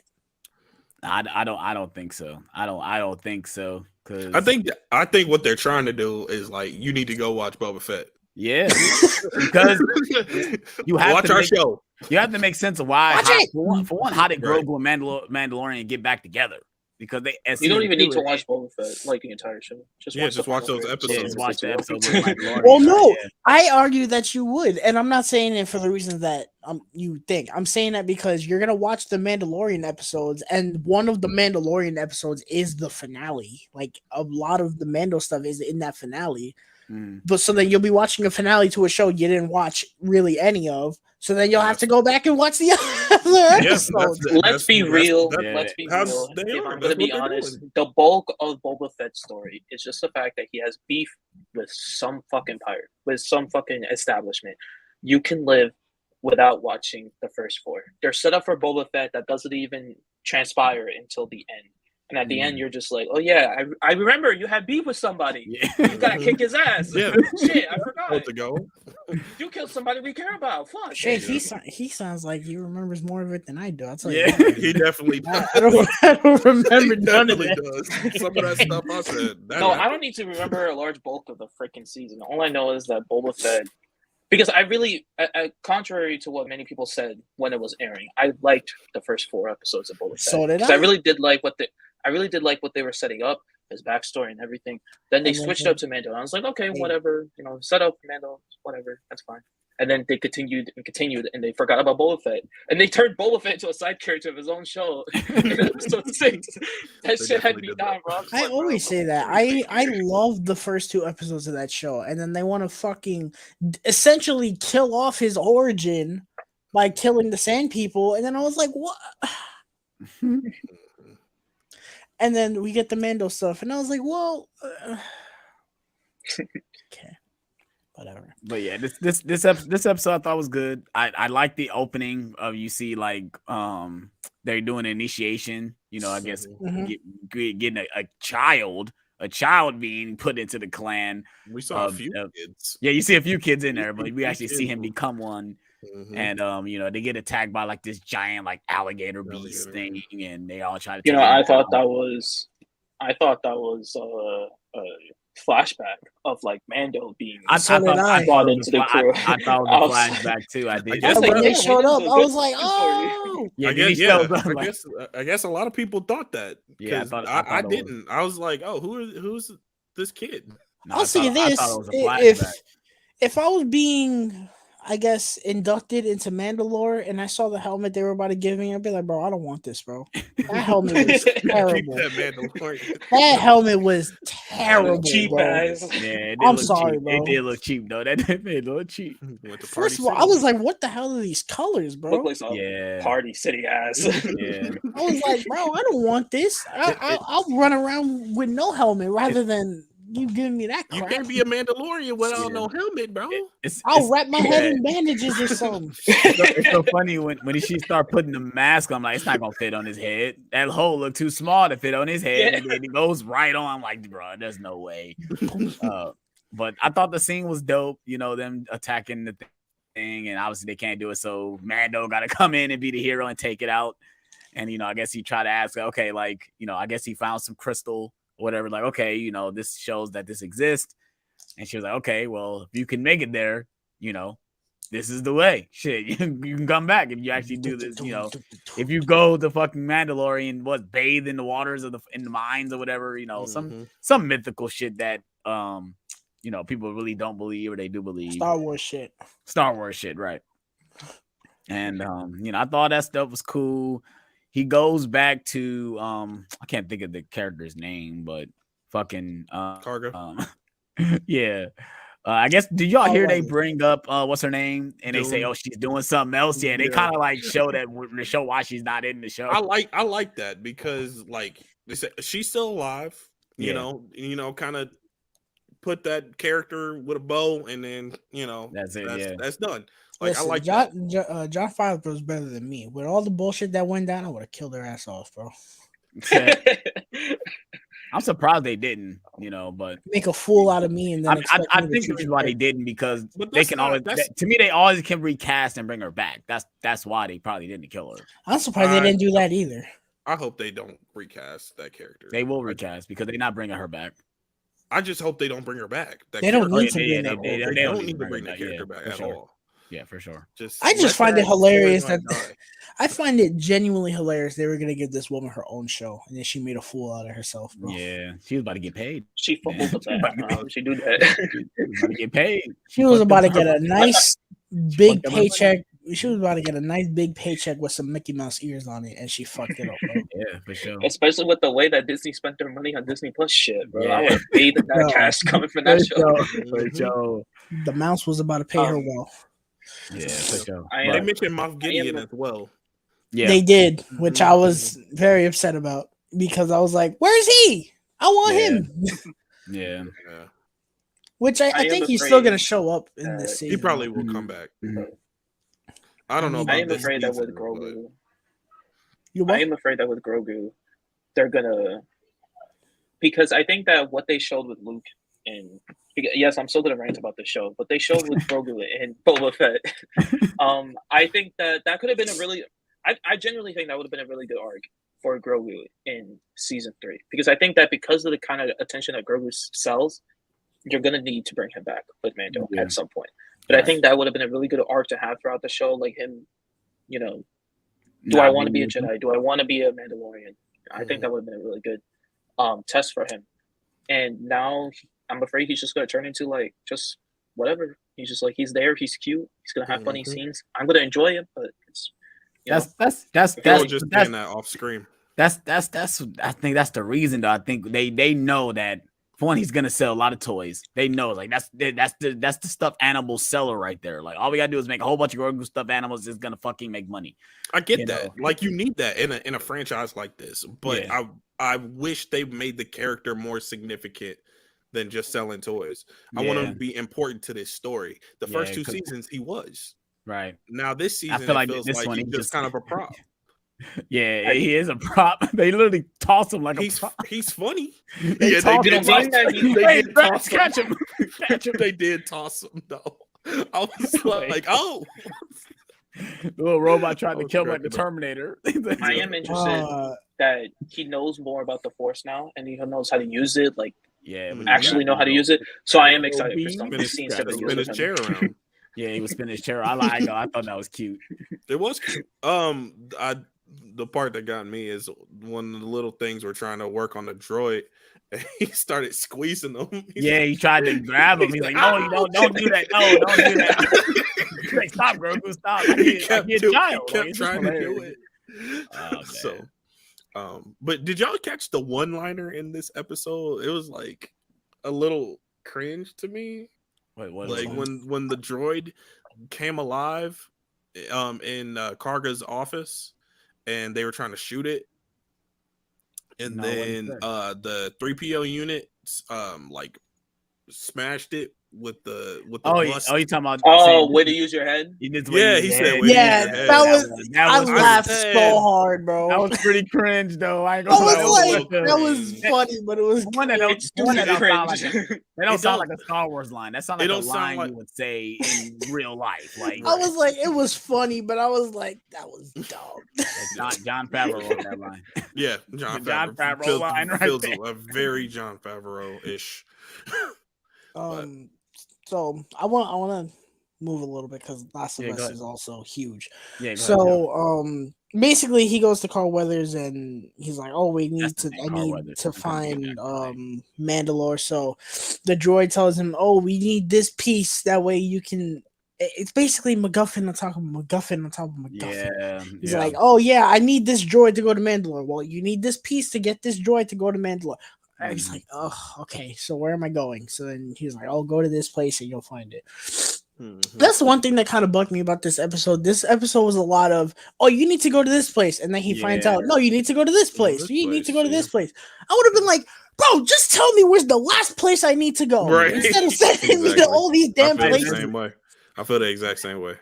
So he goes to this castle where when we saw this in the trailer, I thought this was Mandalore. Yeah. And then when we saw this, I was like, "Oh, okay, this is not Mandalore Castle. It's a Mandalorian castle." And we see Bo-Katan just sitting there, just chilling though. What was she doing? She was staring into space. Just staring into space. Well, when you find out what happened to her, I mean, shit, I'd probably be like that too. So he's like, "Oh, well, like, what's good?" And he goes, "Well," she is like, "Well, my army kind of died because I didn't have the Darksaber," which I was like, when season 2 ended, I was like, I wonder how they're gonna do that because she made it clear. She was like, "I want that Darksaber." Yeah. And I guess she got greedy and she was like, "I'm gonna do what I want anyway," and she kind of screwed herself over. So she has no army. She is by herself, which that was kind of another way to write out those other characters, especially one of them, because one of them was a wrestler and I didn't think she was gonna come back for this. So she has no army, and Bo-Katan was like, "Oh, if you still have the Darksaber, I'll go with you. Fuck it." And Mando was like, "Cool, let's go. We out." And it just ended.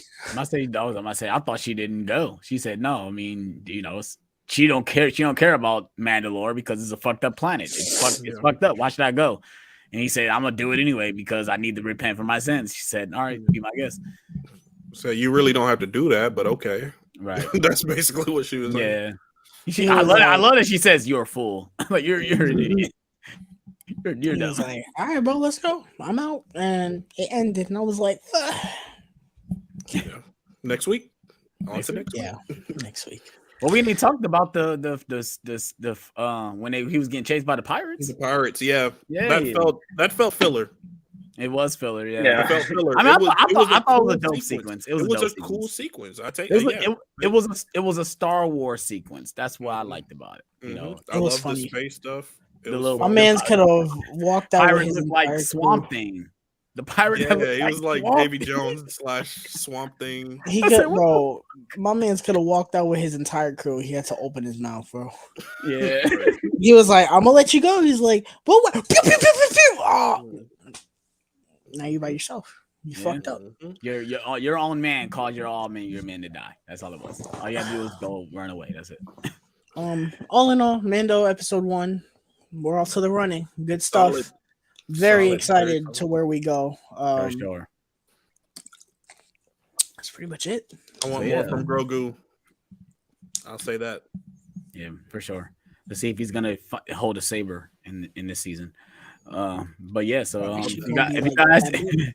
if you guys have seen Mandalorian episode 1 of season 3, let me know what you thought about it in the comment section below.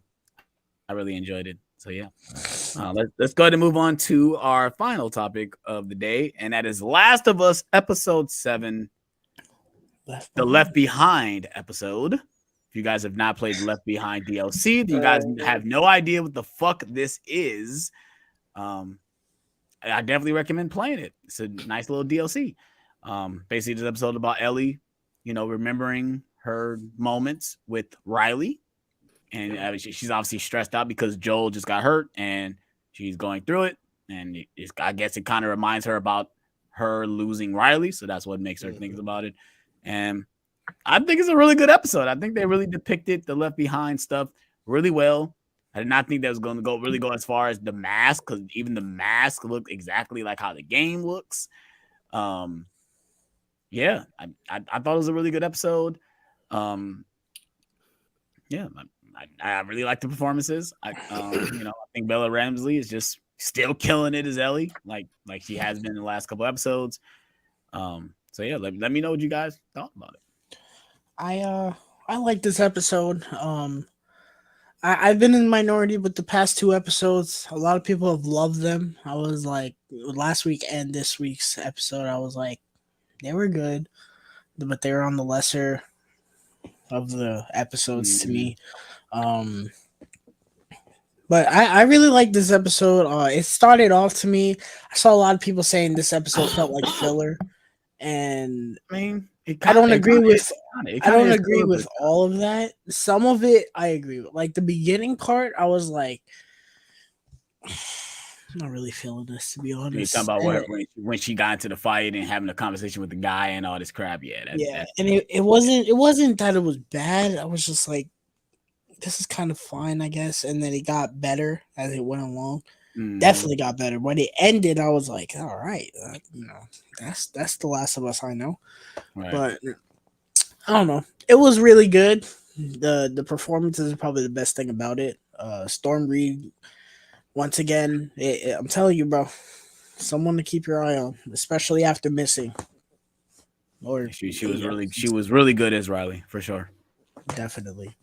Yeah, I liked it though. Go ahead, AJ. AJ, you're muted. You're muted. Left Behind. Yeah, I was kind of waiting for you because me and AJ talked about. We had a kind of a deep conversation about, what we thought about so far the show so far. But I'm gonna let AJ go. Go ahead. When I think about this episode, I think about the DLC, obviously, which shouldn't really be a DLC. It should be part of the game. But I agree. That's neither here nor there. When you play the DLC, I feel like it's a lot more involved than this episode actually was, even though this episode was a good episode. Don't get me wrong. It took its time, which this show has kind of been doing in a lot of different areas. So, and I'm okay with that. And I was telling Alex about this earlier. Like, I'm cool with you taking your time, delving deep into characters and making their stories richer. So the stuff at the beginning of the episode when she was having a bully and all that, like I was eating that up. But what I felt like the episode was kind of lacking. Number one was Infected. Number two was some of the gameplay, a lot of the gameplay actually for Left Behind was taken out of the show. And I know what you're thinking, you don't need gameplay, but I think this sequence actually did need a lot more to it, especially for Ellie.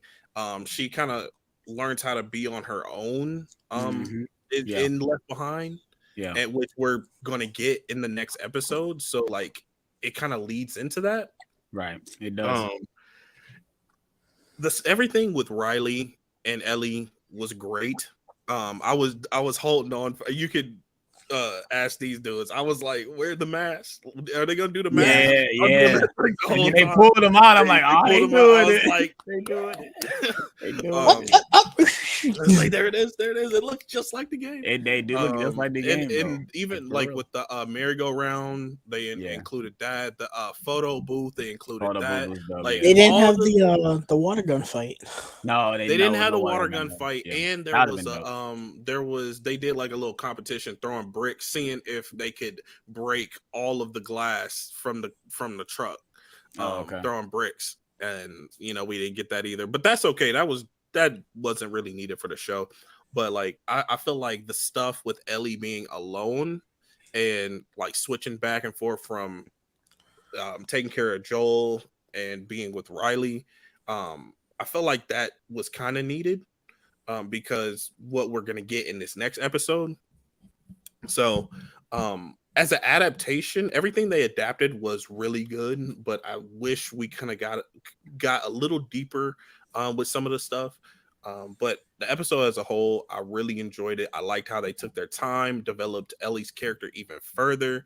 I love Bella Ramsey as Ellie. She's great. So yeah, that's how I felt about the episode. Very solid, and yeah, I enjoyed it.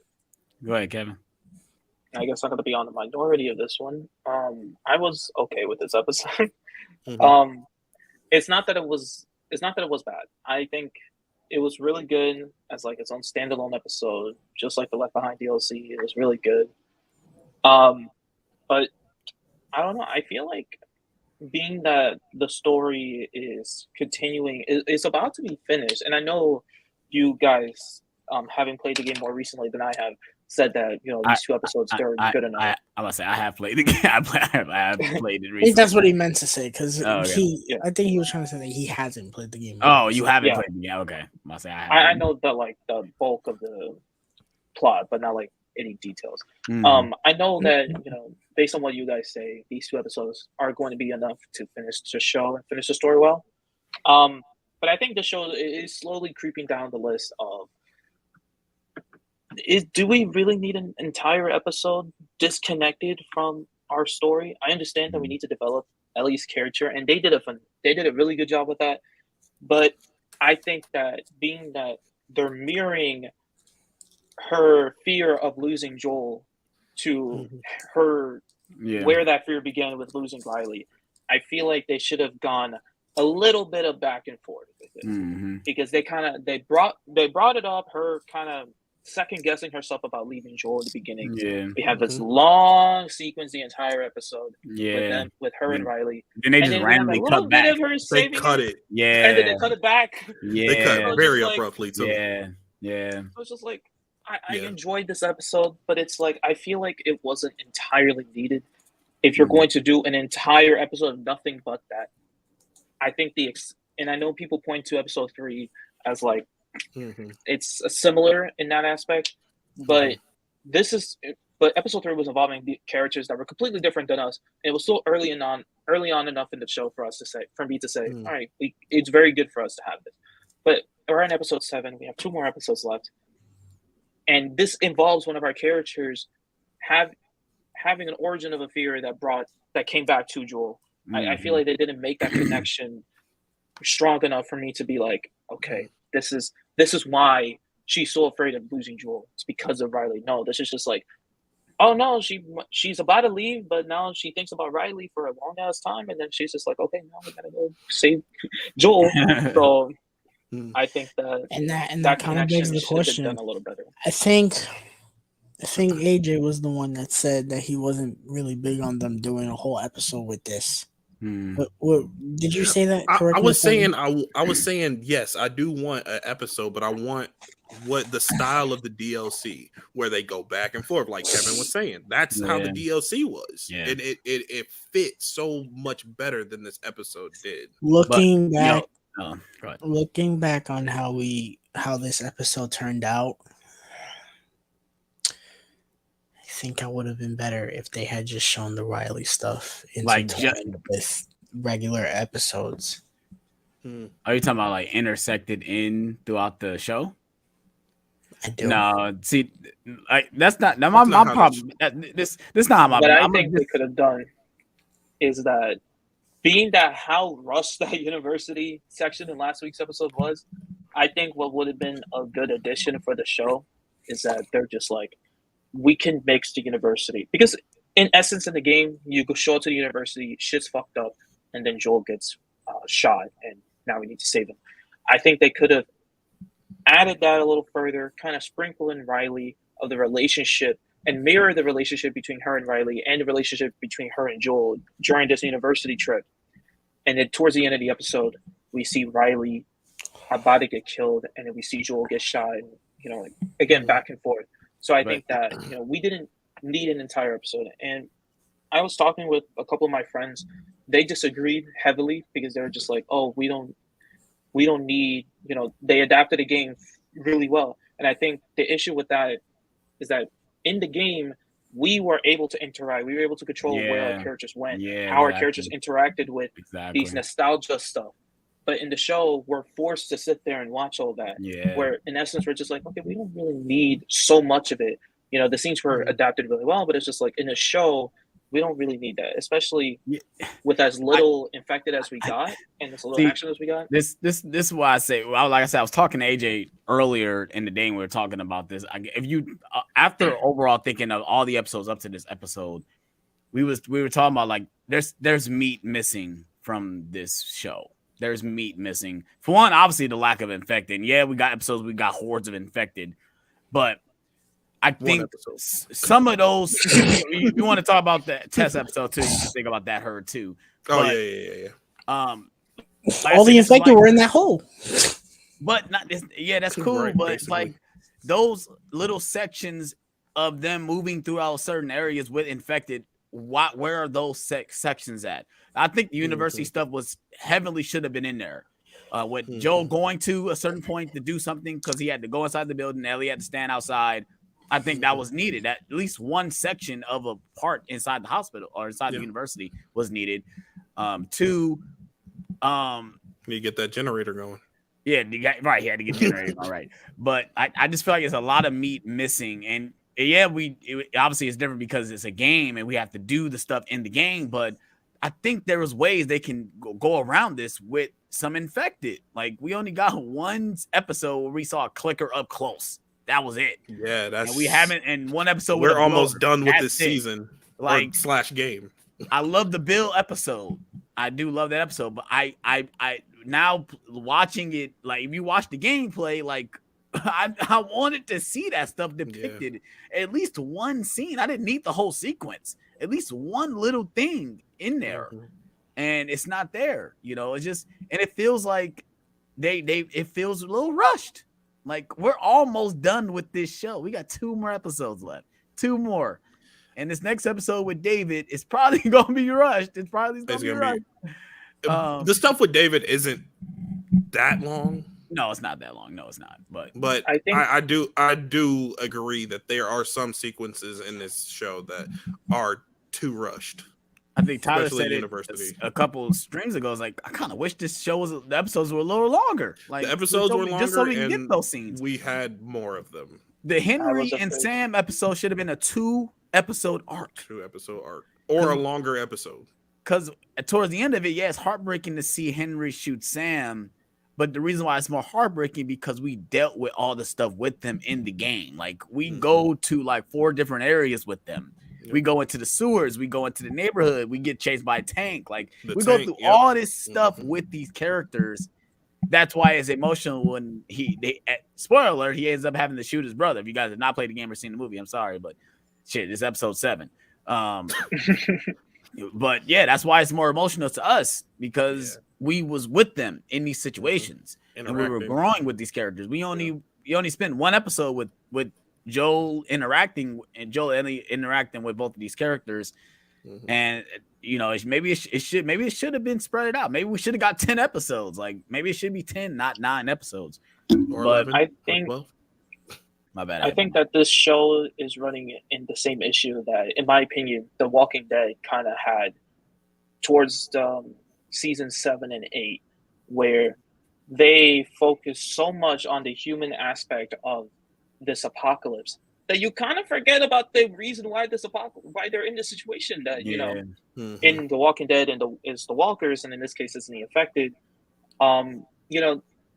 there's nothing wrong with having good human elements. I think that's Yeah. what makes Last of Us such a phenomenal story. Right, Is those yeah. human elements. I'm not taking But- away any of that stuff. I love all that stuff. I just feel like it's like I said, it's like I told AJ, it's like I ordered a pepperoni and sausage pizza, but they didn't give me the sausage.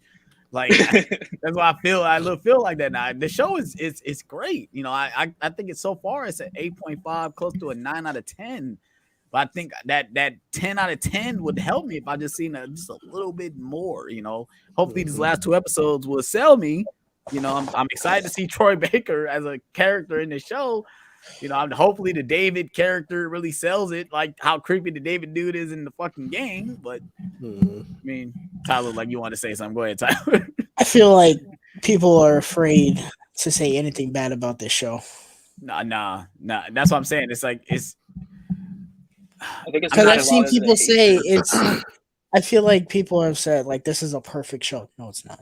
Sorry, it's not perfect. No, it's great. It's Perfect. great. It's not perfect. Perfect to me is season 1 of Stranger Things. That is a perfect season of television, right there. I agree. This show is not perfect, and No, the first half of this show was near perfect. The back half of this show, we have issues with this. And if next week does not stick the landing, I'm gonna be terrified for this finale. That, and also if I see the runtime under an hour for the finale. have they Didn't you announced the send runtime yet? me the? No, they don't do it until the episode drops. Okay. Well, no, it depends because some. I know they when had a like whole list of all the um, run times for the Well, no, episode. when WandaVision was coming out, we were wondering like, oh, they're gonna keep going an hour now, and I think they had announced like, oh, the finale is gonna be like 35 minutes or 40 minutes or something like that. So they could do that. I don't know, but point is, if I see that runtime less than an hour, I'm gonna have reservations before I press play on that finale. That's all. It's weird because once they get to Salt Lake City, it's like once they get there, they're there. Once they get to the hospital, you know, wherever they're located, that's the end of the game. Like all you got to do is Joel is get around some guards. I mean, if you want to kill everybody, you can. I do that. I think that kill all sequence is my I kill all the guards, but I mean, Joel, all you got to do is sneak around and get around. That's all you have to do. I think You what get would to help Ellie. the finale is, and I think that would solve a lot of our issues with the lack of infected, mix the human conflict with a little bit of infected. Like maybe an infected randomly got in there when Joel opened the door. Or I just need the tunnel sequence. Like there's a just sequence where we go inside the tunnel and we 2 encounter 3 bloaters, bro. 3 bloaters. 3 bloaters, a whole bunch of clickers. Like I want that at least. Get the Molotov. Yeah, I need Molotov. I need a bottle thrown or something. Yeah, a brick or a bottle. I need a brick or a bottle thrown. Where's that been at this whole season? Can't give it a 10 out of 10 without a glass bottle being thrown. Loses a star. It loses stars because no glass bottles have been thrown to locate and infected on the other, you know. No flamethrower, bro. Who knows? No Who knows? I'm- Ellie's gonna be on her own in this episode. I think we'll get it in this episode. Yeah. What, I mean- flamethrower? Oh, No, Mm-mm. the bottle thrown. I want a flamethrower. Bella Ramsey with a I do. flamethrower, bro. We turned the heat down on this. Oh, it's a flamethrower. It's a flamethrower. But yeah, because it's funny because after watching the episode, I really liked the episode, and I'm like, I'll say something's missing so far from all these episodes, and it's the infected. Yeah, it was awesome to see all that infected at the end of the Henry and Sam episode, but you can't make up like 3 other episodes with as least infected as we've seen. It's like Go ahead. I was just thinking about like The Walking Dead. It's like The Walking Dead don't have the budget like The Last of Us. They don't have HBO's money, and they can drizzle out zombies and walkers all over the place like they want. But you know, this show can't do it. What's hurting me more is that the infected are practical, and they're not using them. Exactly. It takes a lot of time. It probably does take a lot of time for sure. But even the runners aren't. They're like regular people, just look really sick. Yeah. What's so hard about that? And even if, bro, you got practical bloaters, I want to see them 3 runners and 1 clicker. Like, what the fuck? Even with the hordes, I was saying this to Alex earlier. Even with the hordes, that's great. I love those kind of sequences, but things get very intense when you're trying to sneak around a house or some area, and Yeah, there's like yes, that one intensity, here, yeah. and then there's one, you know, in the other room, and there's one, you know, across the way. Like, you know, that's a whole nother feel of the Yeah. infected. I remember there's a sequence in the game where there's clickers, they're standing there, they're just standing there, and all you gotta do is not make a noise. If you make a noise, of course they hearing you, but if you just be silent, and you can literally walk throughout the house and not alert not one of the clickers. Now you can, if you got shivs, you can kill them, but you can literally just walk straight through the house. You don't have to say nothing, and those little scenes is what makes the game great. Like they could have did that. They could have made fucking mannequins of fucking clickers. Shit, we've only gotten one scene where they sneak around clickers. Yeah, exactly. Episode exactly. 2. And it's one of the best scenes in the show. Exactly. It is. Yeah. You know, and I know some people will say, well, it's not about the infected.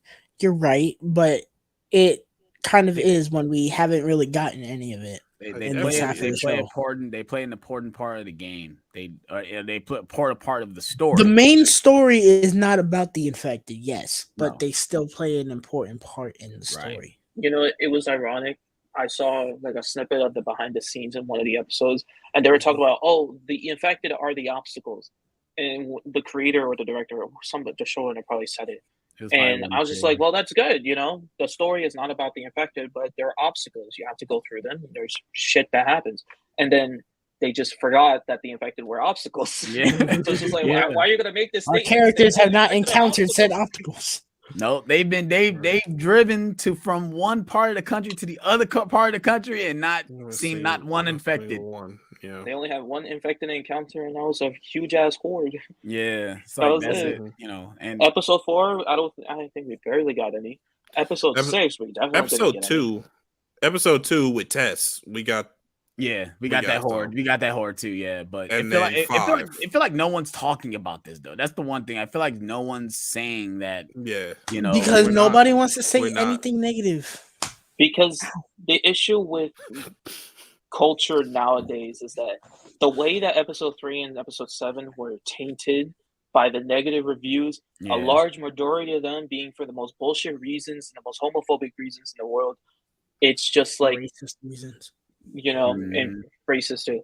And it's just like, you know, now whenever you say something negative about the show and it's not about that, people are just going to assume, you don't like the episode. It's because it's not even like it is about that, but it's also the fact that everyone and their mommy is saying that this show is a near masterpiece. And then what happens when, you know, it's the same thing with a movie, you know. When Dune first came out, I was one of the few people that was like, it was okay. And I had everyone, what the fuck are you talking about, bro? You know, now I've come around to it and I really like it, but you know, that's par for the course. Like, it's the same thing with No Way Home. Most people, you know, when No Way Home came out, pretty much all of us were like, yo, that shit was a fucking banger. But there were people that were like, it was okay. Yeah. You know? But because sometimes people are afraid to say anything bad about things that most people are overly negative about or overly positive about. Too bad. Because the internet is just a horde of people who want to be on the right side of history. I guarantee, like a few weeks after the show finishes and now the show is finished, everyone will marinate. Some people will start to watch it in full. Yeah. Then people are going to start turning on it and exposing the flaws. I will not be surprised if that happens. They did the same thing with No Way Home when it released on digital. Yeah. They did the same thing with Multiverse of Madness when it released on digital. Yeah. They were on that high. Just like, it's Endgame was a huge one. Endgame was one, that people just nitpick now all of a sudden. Why is it this? Why is that? Why, like, bro, like, come on, bro, like, dude. But I agree with what Kevin is saying though. I think once the show is done, and you watch it as a straight binge, like people are gonna be looking like, this is it. Like that's how people gonna think, you know. Yeah. I'm still waiting for the day that people realize Last Jedi is actually a good movie. But you know, yeah, I agree. I'll have my day. I'm with you. I'm with you, buddy. I am so with you on that one. Listen, if Dark World can get a resurgence of popularity the way it did for Love and Thunder, then believe me, it will happen again. Endgame. did that a little bit too. I remember when it started, I said, "Oh, they're gonna try to make us watch Dark World." That's what they got trying to do. No, that's not what he's talking about. When Love and Thunder came out, yeah, it was Love and Thunder. Love and Thunder got so shit on, and people were hating. Oh yeah, you were talking on about the how bad Taika Love hate and Thunder train. is. Yeah, and people were on the Taika hate train. It got to the point where now Ragnarok was being turned on for no reason at all, and then Thor 1 got praised, and I was like, all right, that's fine. Thor 1, it was still a good movie. Yeah. And then Thor 2 got praised, and I was like, whoa, all right, relax now. Yeah, Wait. One thing to say that Thor was a good movie, and now you're telling me that Thor 2 was a masterpiece. Hell fucking no. Nah, And I Not guarantee a that masterpiece. they tripping. people were just like, look at how serious a dark world was, and I was like, relax, that shit was awful. Don't trust it. But with The Last of Us, it's going to happen. People are going to watch it again. They're going to realize that people who loved it as much as they did, or those who did love it as much as they did, they're going to realize it's not as perfect as people think it is. So, yeah. Mm-hmm. you know, I don't see how people are going to react to this show in like a month after it ends. It's just missing. It's missing just some meat. Some meat is missing from this meat pie, and it's very upsetting.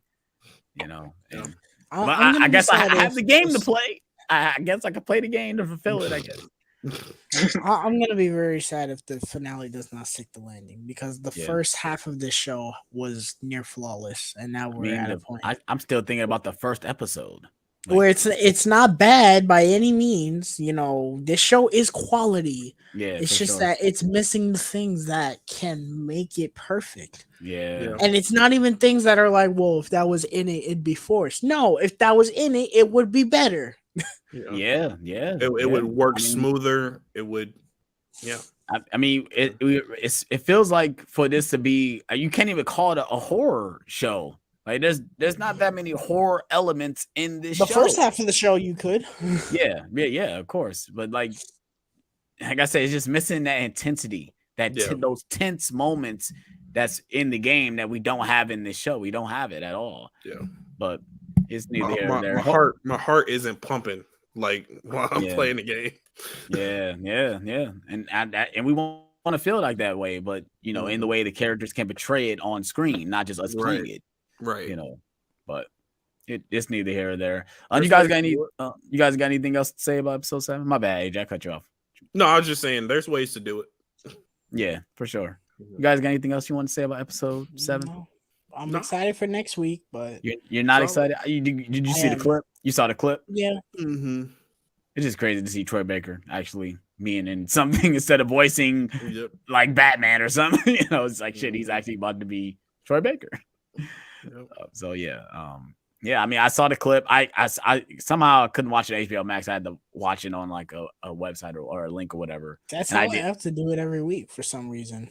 It never lets me watch it when the episode ends. Yeah, it's weird. Doesn't? It doesn't even you don't. So after the credits, it just ends. You don't get the inside the episode. It's after the credit. You got to wait till after the credits. Right. Normally, I just go to YouTube to watch it because it's always there. Oh yeah, I've been, and I kind of wish they would do I kind of wish they let you skip the credits just to go to that. Yeah. Because what if I don't watch that and then watch the inside the episode? They have the inside the episode right after the. Yeah, I like watching those. So if you guys have seen episode 7 of The Last of Us, let us know what you guys thought about it. I know I've seen some articles also saying it was woke because of the whole, Ellie and Riley getting together and stuff. Like I wanted to say, like, that's in the game, guys. That happens in the game. They do kiss in the game, guys. The Ellie and Riley stuff is not new. And if you guys have played Last of Us Part 2, it's intended that he is gay, guys.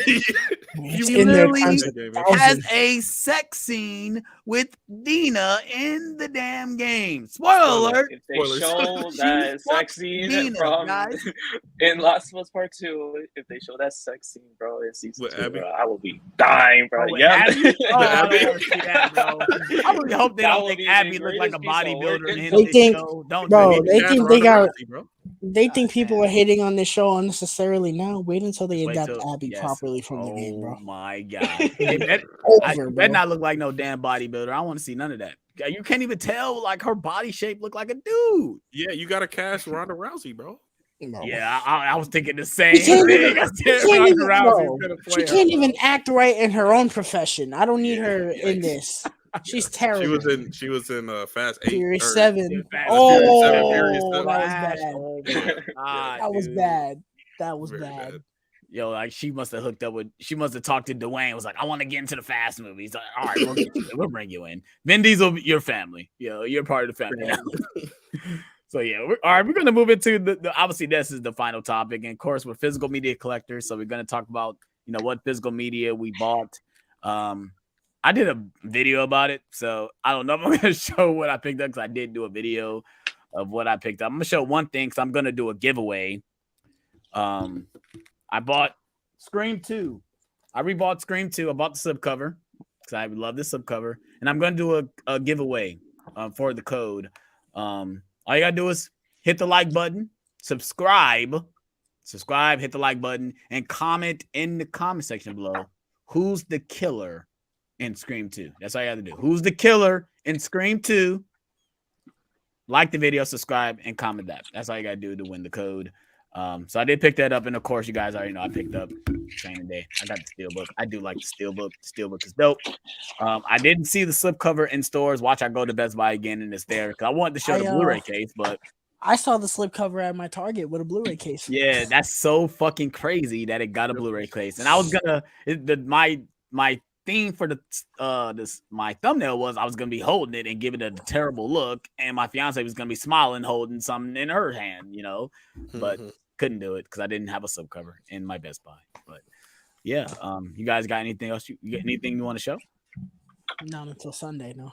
Okay, I'll show mine. go ahead, AJ. So Go full. I got the Training Day Steelbook. I absolutely love this Steelbook. And also picked up Black Adam. It was $16.99. Yo, rather than $50. Did I miss that? Was I it don't know.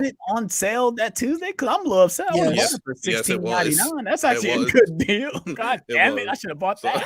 it I might thought still you had be, it already. I didn't buy it. I said I was waiting for a sale. That's It what I'm might waiting still for. be on sale, That's not but bad. I'll buy it $16.99 for rather than $16.99. $50. So Yeah, for sure.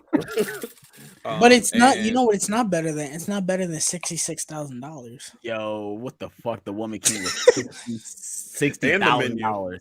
Good God. and the menu was Best Buy, Take get out a mortgage on my house to buy Black Adam, bro. Best Buy, all get my, your shit sell my together. cars. And then I picked up this little ditty, I want the that. Texas Chainsaw I Massacre. want that. I'm not a This huge fan Is of that it. a matte finish slip or is it just regular? It's just it's regular. It's It's gloss. regular. It's yeah. That's really nice. It's a But nice yeah, slip this- cover. this God slip damn. is so I fire. want that too. I said I want that, dude. I don't like that movie like that, but that slip is really nice. Yo, I said the same thing. I like the steelbook too. The steelbook is nice too. Yeah, Then the inside is That's just the- a- Oh, the it's got steelbook. different too. Oh, bro. yeah, they should. Yeah. I said the same thing. I said they should have did that to me, bro. Yep. So yeah, that's what I got. Damn it. Yeah, I can't do it. I can't, man. I got too many things to pay right now. I can't do it. So I get that. yeah, so I got yeah, these all with gift cards.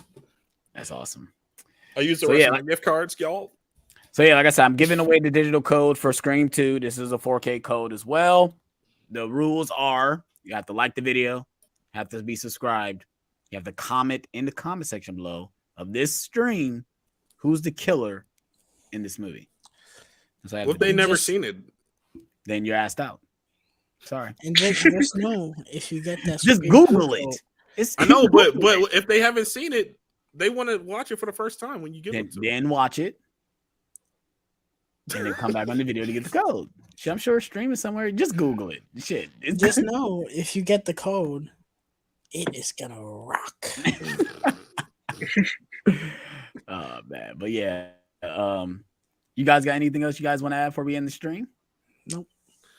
All right. If you guys know all these guys, their links will be in the description below. If you guys are new to my channel, please hit that like button. Please subscribe for more. Kevin, you want to promote anything? You got anything you want to promote? Any Instagram or anything? Nope. Okay. Just a guy here. It was great to have you on.